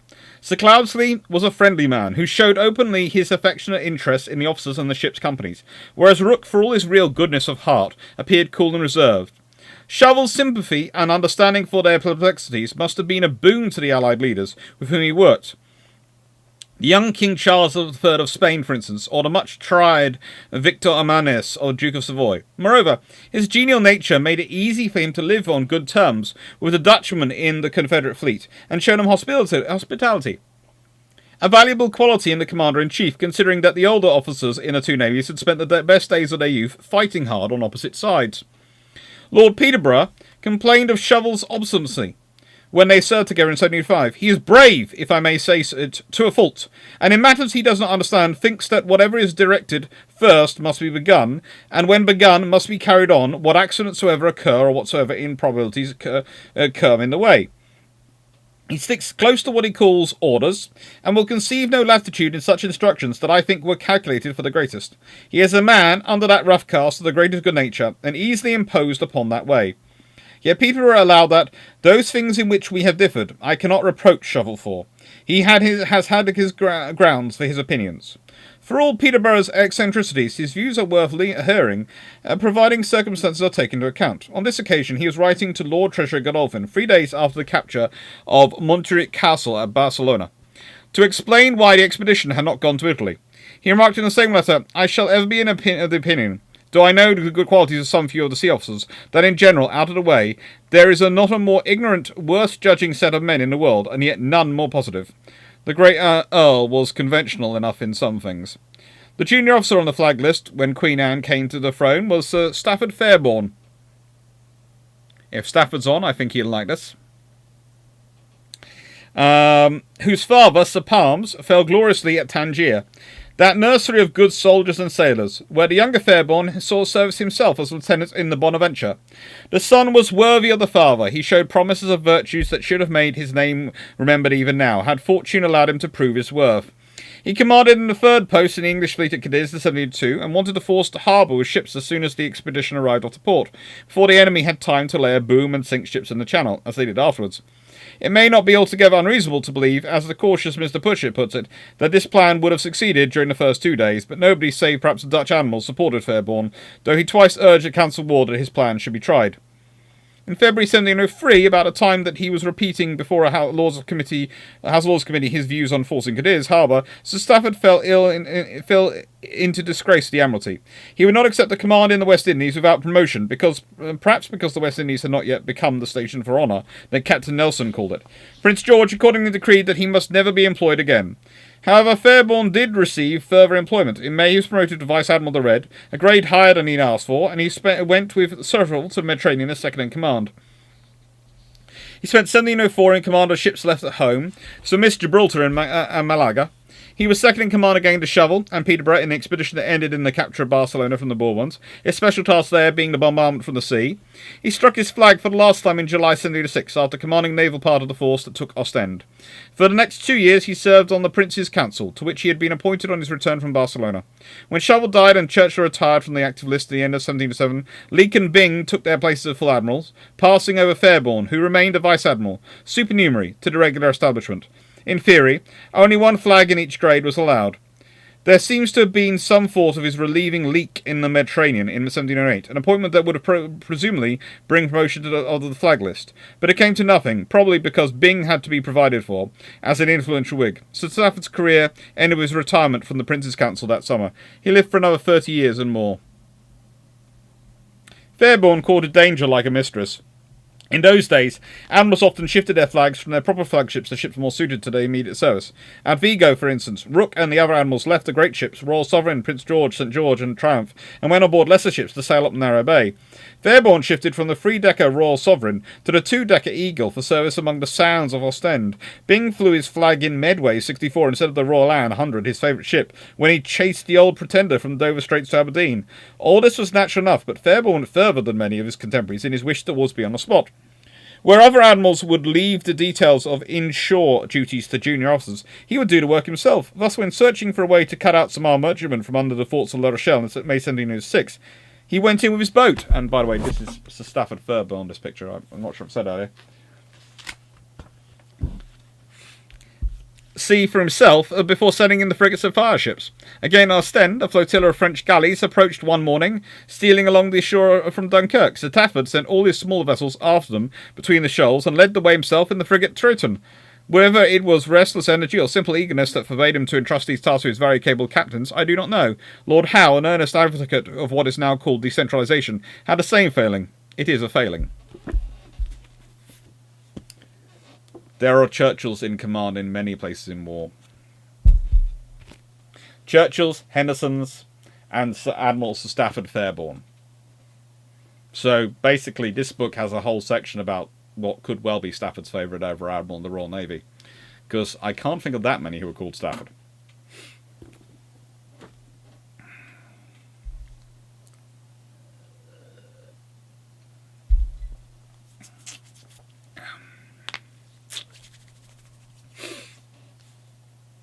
Yeah. I think you'll find he has an interesting career. And he has a very interesting retirement, which isn't covered in this book. But he gets up to... Basically, he never is goes... Let's put it this way. He's never for want of entertainment. And... Getting the Dodge moved. Well, I hope your Dodge gets okay soon.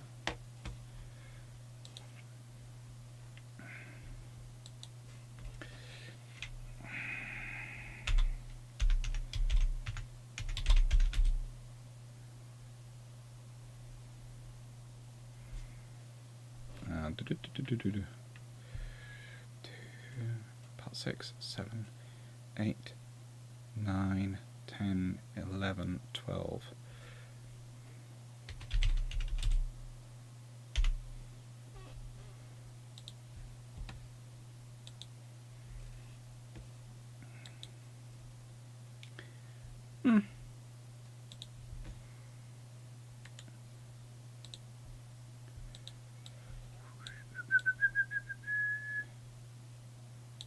Right, let's do that.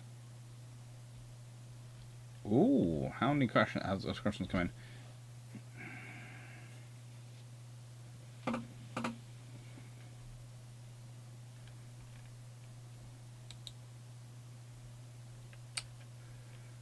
There's been another comment on the patron suggestions, which are live, of course, at the moment. Andrew Waits, A History of Argentine Aircraft from air carrier ARA Vicente de Mia. From Construction UK, at time as H was venerable. How close did she come to being torpedoed by HMS Splendid? Potential for carrier versus carrier battle with Hermes and Invincible. Interesting one.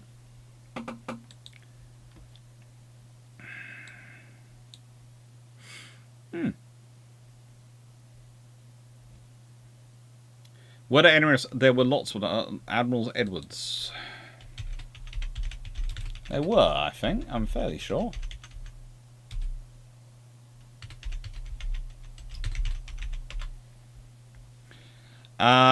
There was actually an admiral called Admiral Edward Edwards, who served with the Royal Navy 1741 to 1815,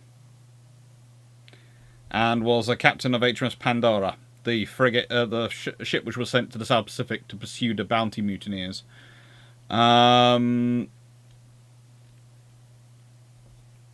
He basically, his inscription reads Admiral Edward Edwards, Esquire, Admiral of the White Squadron, His Majesty's Navy, third son of the said Richard and Mary Edwards, died 13th of April 1815, age 73. 1815, age 73 years.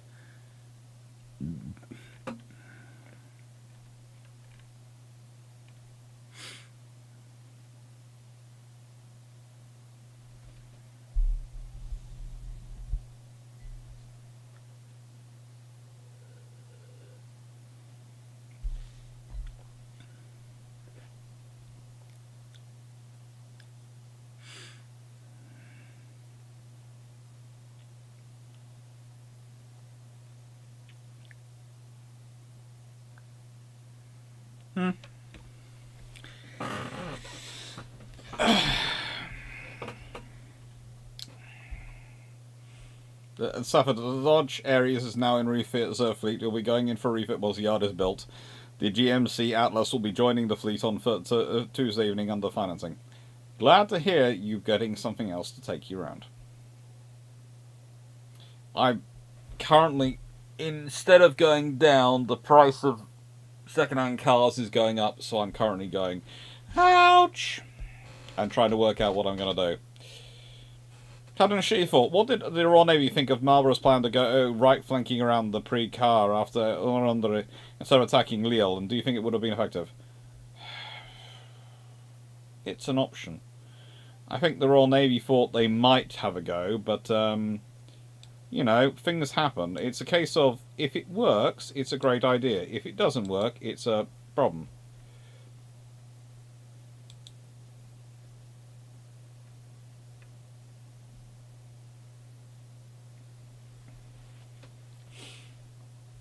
Hey! Thank you, Megascrow. If you're still on, I think you're still on. I think you're still around.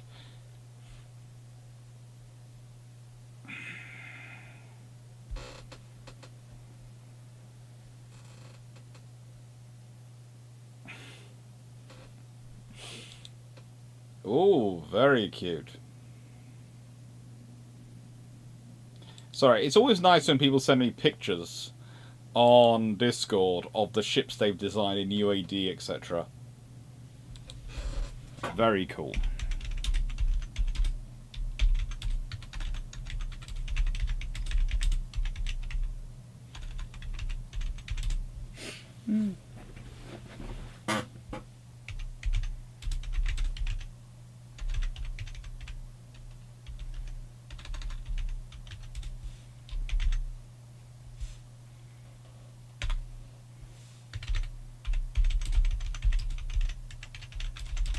Sorry, being polite. Well, not being polite, but you know what it's like. If someone sends you pictures, you always or should always send a thank you message if you if they've been good. Actually, they're always good, so I always send a thank you message. But I always have to do it while I remember because I'm dyslexic, and this is one of the areas of dyslexic which will it does come up is that I forget things if I don't respond immediately. So please note, if I don't respond to your message, it's honestly not because I have. It's usually because I've forgotten to respond rather than I'm not responding. So just send me another message. Wait a couple of days, and then go beep. Alex, have you forgotten this? And I'll probably go, oh, sugar. Sorry. Yes, I have. He had a long career, Edward Edwards. Speaking of Stamplex, do you have any info on the Russian Project 2160 class? Patrol boats container weapon modules you deem reliable and worthy, or is it under fog of war? It's under a huge amount of what we will politely call fog of war, but correctly would probably call propaganda, misinformation, and oh my god, that's not physically possible. It's an interesting system.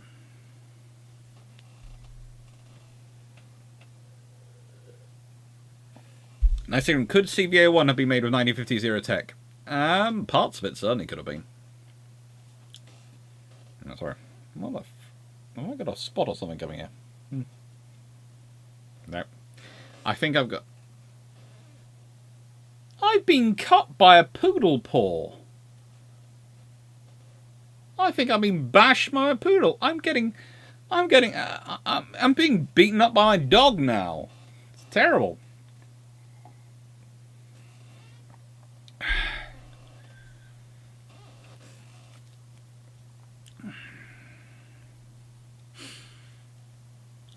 Duolingo.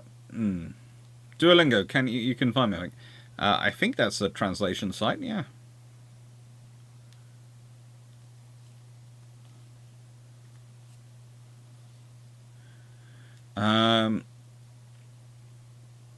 Could see, yeah, CVA-1.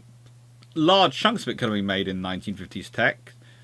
And remember, it is being based on a lot of 1950s techs, but honestly, some of the later engineering plants, etc., and power plant supplies are more 1960s. Well, early 1960s.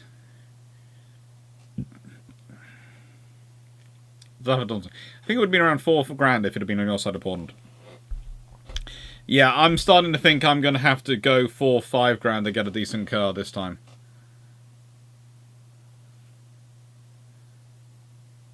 Did Clarke, did the Falklands question, did the British think Argentina wouldn't go after Falklands, or was it just a case of scarce assets being needed elsewhere?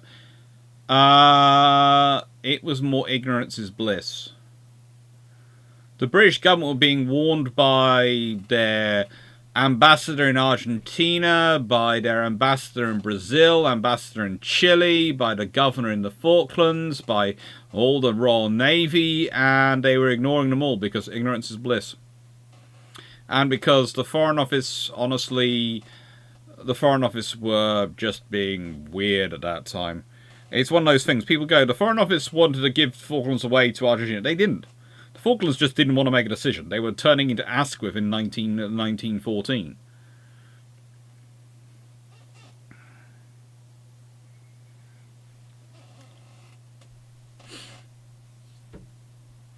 Sorry, to be honest, if the British Empire had become an EU-like Commonwealth or Imperial Federation, I do not see the British Raj thing as it was.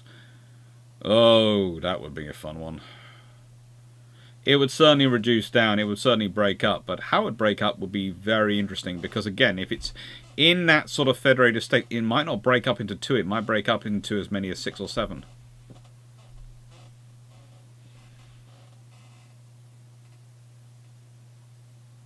Okay, so aren't most warship designs based on 5 to 10 years tech before laying down? Not really.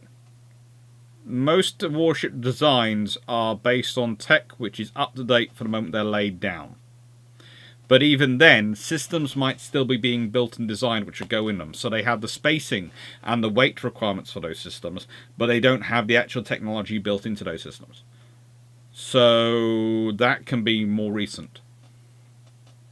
Especially with modern ships which take many years to build versus older ships which could be the previous ships which could be built a lot quicker. How about recent blustering from Argentina rather than Falklands?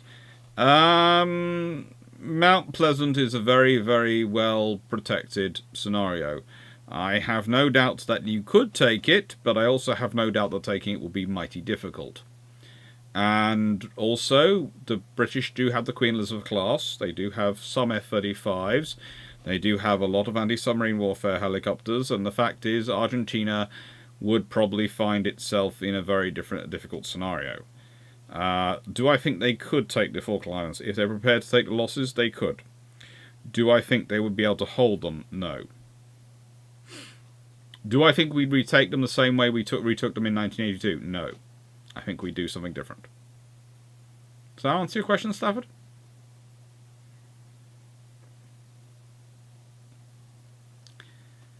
Are the Russians claiming to have the best new ships in the world? They always claim to have the best new ships in the world.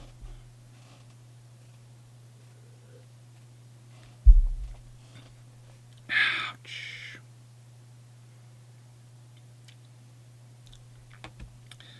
Argentina's military isn't geared up to fight itself, let alone anyone else again.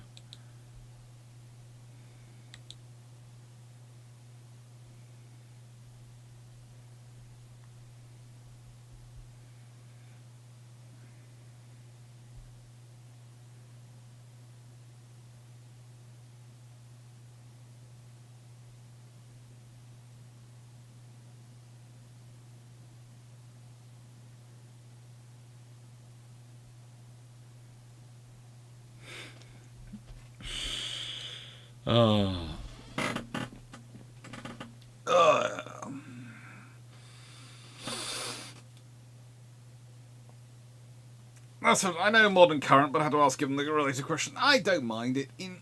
It's going to sound strange. In Bruships, I'm always more prepared to discuss more modern stuff than I am in the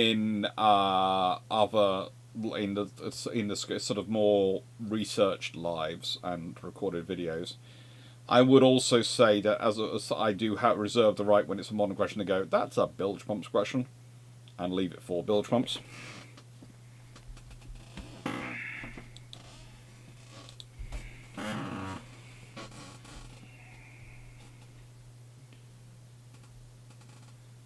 How much of the end issue is hazmat when it comes to disposing of warships? Brazil recently sank their carrier because nobody wanted to scrap it. Iceland incident or bigger issue? There's more down there than we probably want to think about.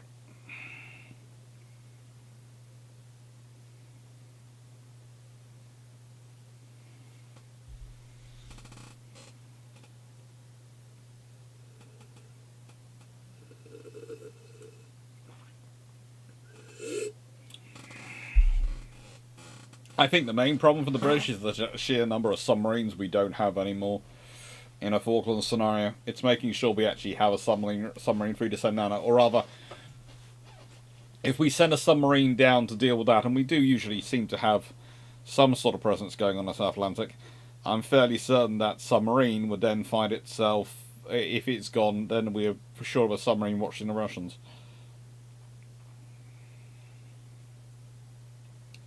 So, what lessons from the history of terrestrial navies would the architect of some future space navy be wise to heed? I'm going to keep quiet on that because of specifically a project I'm writing for Glyn. So I'm not sure what's going to happen with that project.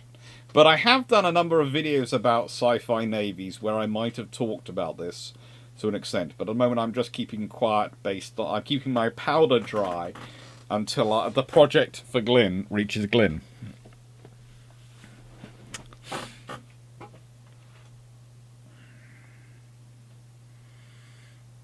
But basically, logistics and prepare to take everything with you, because the odds are you're going to have it with you, because if you don't, you're going to have it when you need it.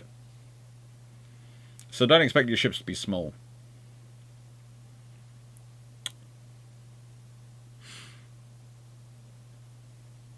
Alfred B28. Yeah, I played around on Naval Arts and I refitted the Alaska with harpoons where the catapults have been.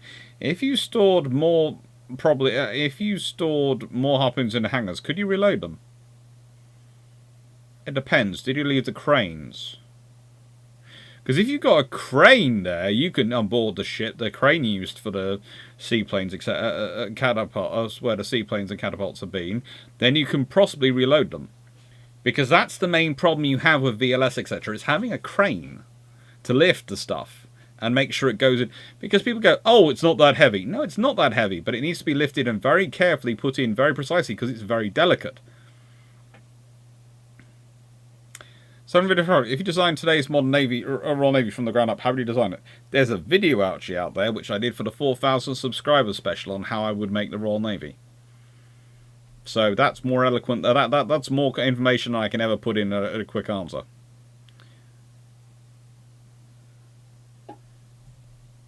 Saf Johnson, for the next build trumps, how about the question being raised in the EU about the Nord Stream line exposure being asked? That would probably involve make sure Drakenfell is home and awake. Drakenfell home and awake, and I think he is home and awake now, but I'm not 100% sure because he is incredibly busy. Alfred B28, if you left the cranes, then you're good.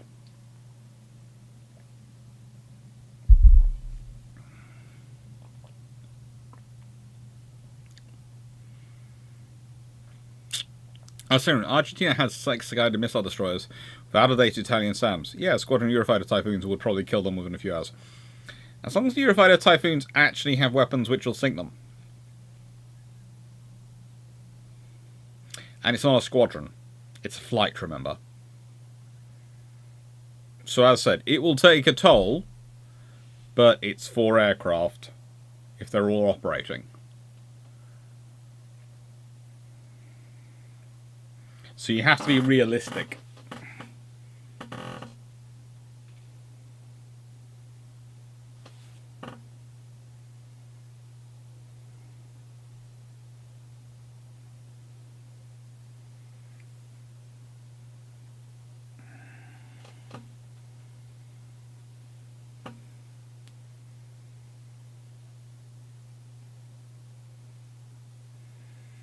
Builder 22. Any chance that there can be a Type 26 kind of project for submarines for the Commonwealth? We brought second-hand subs with you guys in the 90s, and they've been a nightmare for us ever since. Don't worry, that's because we didn't properly run them into service. We just got them into service. We're just sort of working out their kinks, and then we mothballed them before we sold them to you guys. So yeah, that's the reason why there are problems, because no one had sorted them out before they then added and made a load more changes. So no one had the real idea of what their nuances were before they started adding a whole load of changes, which just complicates and makes things worse.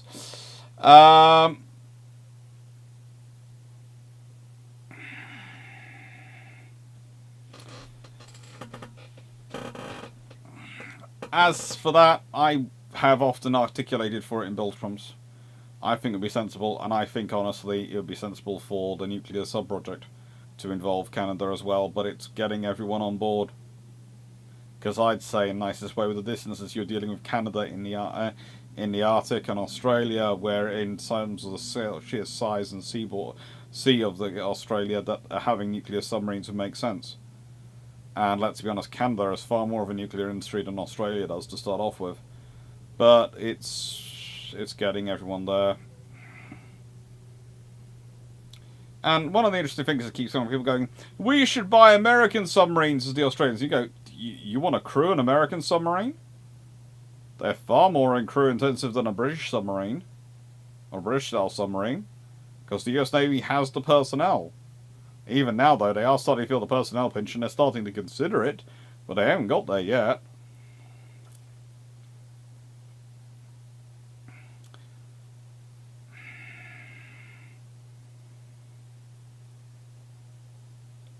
I think we call it AUKUS, or rather Australia, Canada, United Kingdom. Or, could it be AUKUS? I'm not sure. Australia,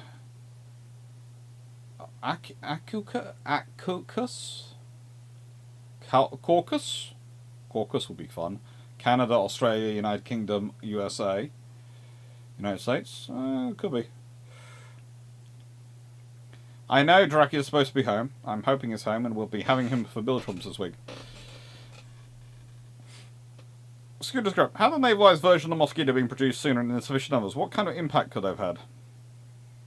Would have been frigating useful, especially for reconnaissance and long-range strike. And in fact, if we'd had them early enough, they could have been very useful for dealing with Operation C. But we'll see that one side. It's basically because the Mosquito, navalised Mosquito, of course, becomes the Sea Hornet.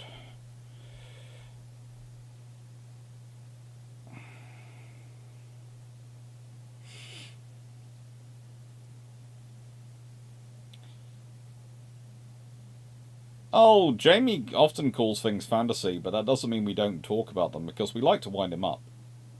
Honestly, he likes to wind us up, we like to wind him up, and it's the way it works. All three of us live to wind each other up.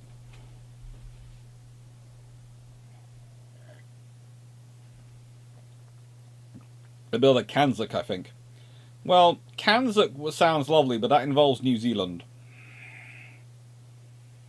And New Zealand definitely don't want nuclear submarines, and New Zealand are complicated to get involved in things because of the five powers, they pursued the relationship closest with China. And they are now seem to be considering their matters, but there's still issues going on there, which is one of the reasons why at certain points it's looked like a 3 powers and 4 powers agreement, because Canada's just opted out because it's not in their area of interest, and the other three have gone, yeah.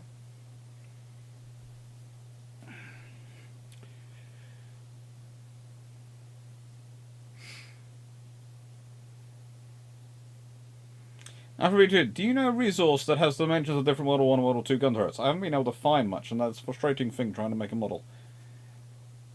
Ooh. There is supposed to be another one of those books, which I like to show off, the Gun Dimension books, to John Lambert series. Let me just check it out.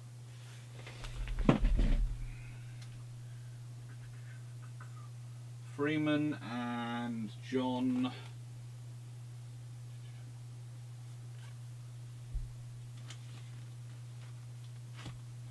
It's John, isn't it?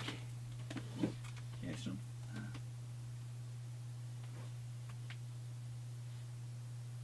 Yeah, John Lambert. So basically, you'll be looking up for the drawings and works of John Lambert.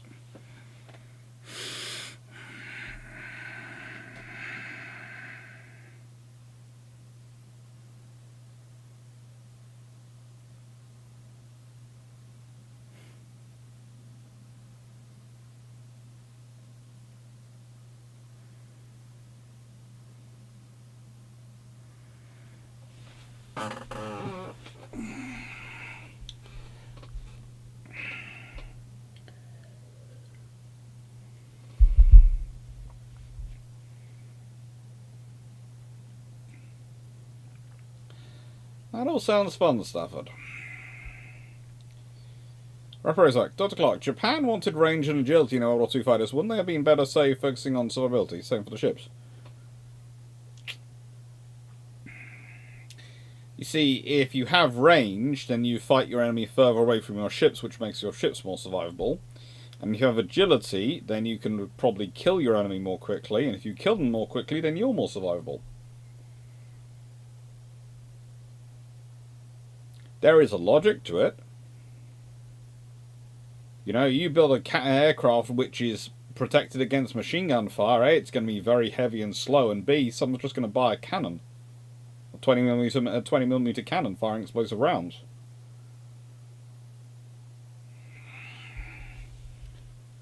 I wouldn't say heavy infiltration by the PRC. They don't have that, but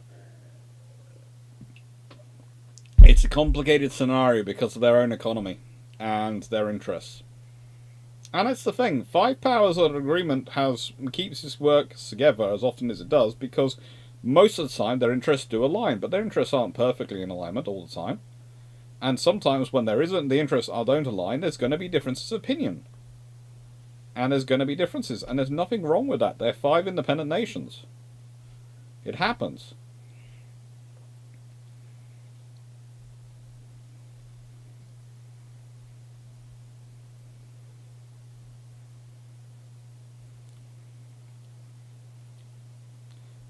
Japanese current rearmament hasn't been discussed much in Belfast. We did discuss their new, well, they're honestly not cruisers, Gov.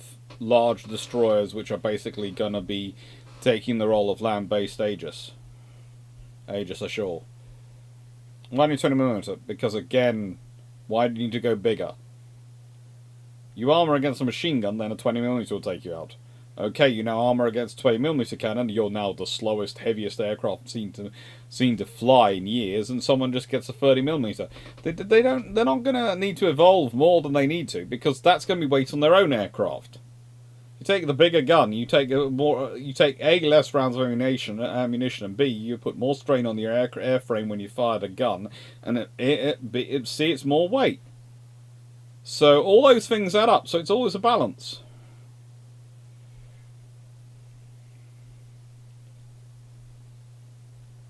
The Rapper's like, yeah, the Hellcat's built heavier, but it's not built so heavy that it's like that. The Hellcat is not armoured. The Hellcat is tough. There's a difference. The Hellcat can still get shredded by machine gun fire.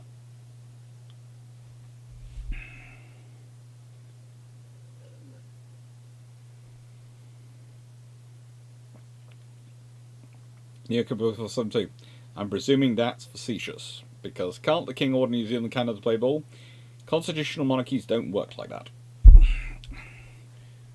Especially not when they're mostly ceremonial.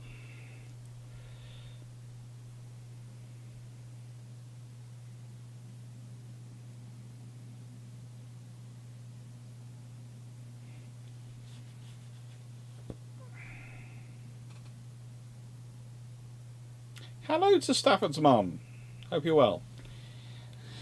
And yeah, but honestly, situational awareness is probably the advantage then, Carver Gasberg. If you're getting shot down by surprise attack, then situational awareness is key. Stop. Oh. Nice. So why does the Miko 360H2 frigate come with single 40mm both as AA guns? Because they still work.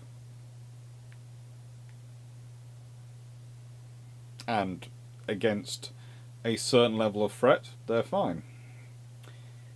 Anyway, I'm going to say final questions because it is now 20 to 11. And including the live I did today on Twitch, which was a Twitch stream, I have been live today chatting away for somewhere in the region of 7 hours. So I think I have done my stint on video in front of camera for the day. And I think the world has suffered my face enough. I hope you've had fun. And I'm going to answer the last questions and then I'm going to toddle off. Because also, I have drank the last of my own brew. A little while ago. I've still got water to go, but I've drunk my last of my own brew. You did talk about the Japanese not anti-aircraft carrier at one point as well, Doctor. Not anti-aircraft carrier at one point as well, Doctor? Doc? Probably. Alfred, also with 20mm you can have ammo, more ammo than if you brought a 30mm. Yep. So, don't know who's more excited about the new car, me or her. She won't have to be up at 6 to drive me to work. Oh, I'm sure it's her then. In the nicest way, in my experience with mothers, she'll be the most excited. My one's petrified. I've started driving her car to the gym. It's the only place I go most weeks that I actually need to drive, because if I... Let's put it this way. There is a gym within walking range to me, but its showers stink.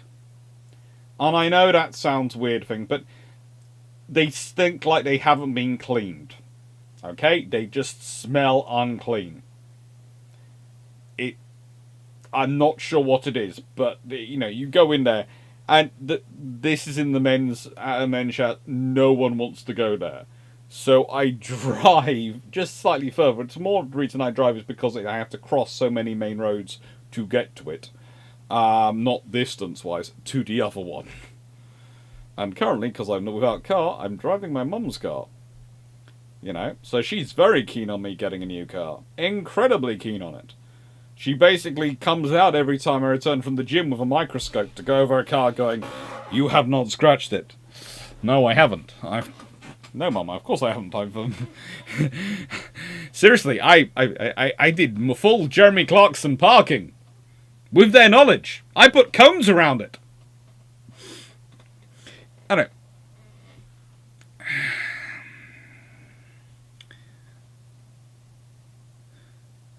That's right. I know, good answer. So when the British fleet arrived, how did Americans feel? Happy they had more ships. I think I did say it and give an answer. Bell 220, the King wouldn't have to twist our arm very hard. Eastern Canada would team up with the Commonwealth in a heartbeat. It's Western Canada.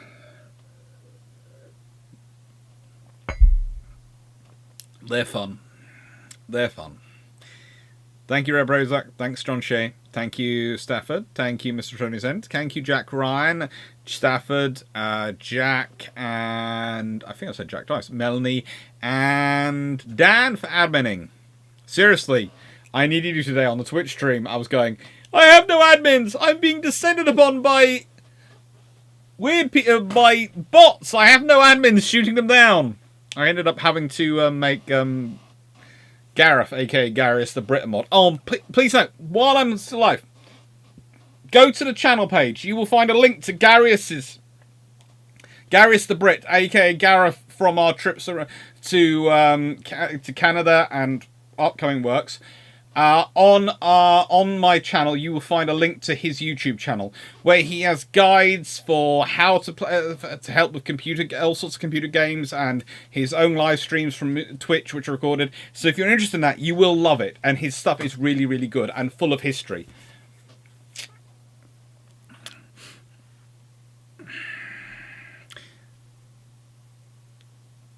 Dan, I only didn't know admin work. I just caught up. Well, I'm still giving you thanks. Thank you, Roland.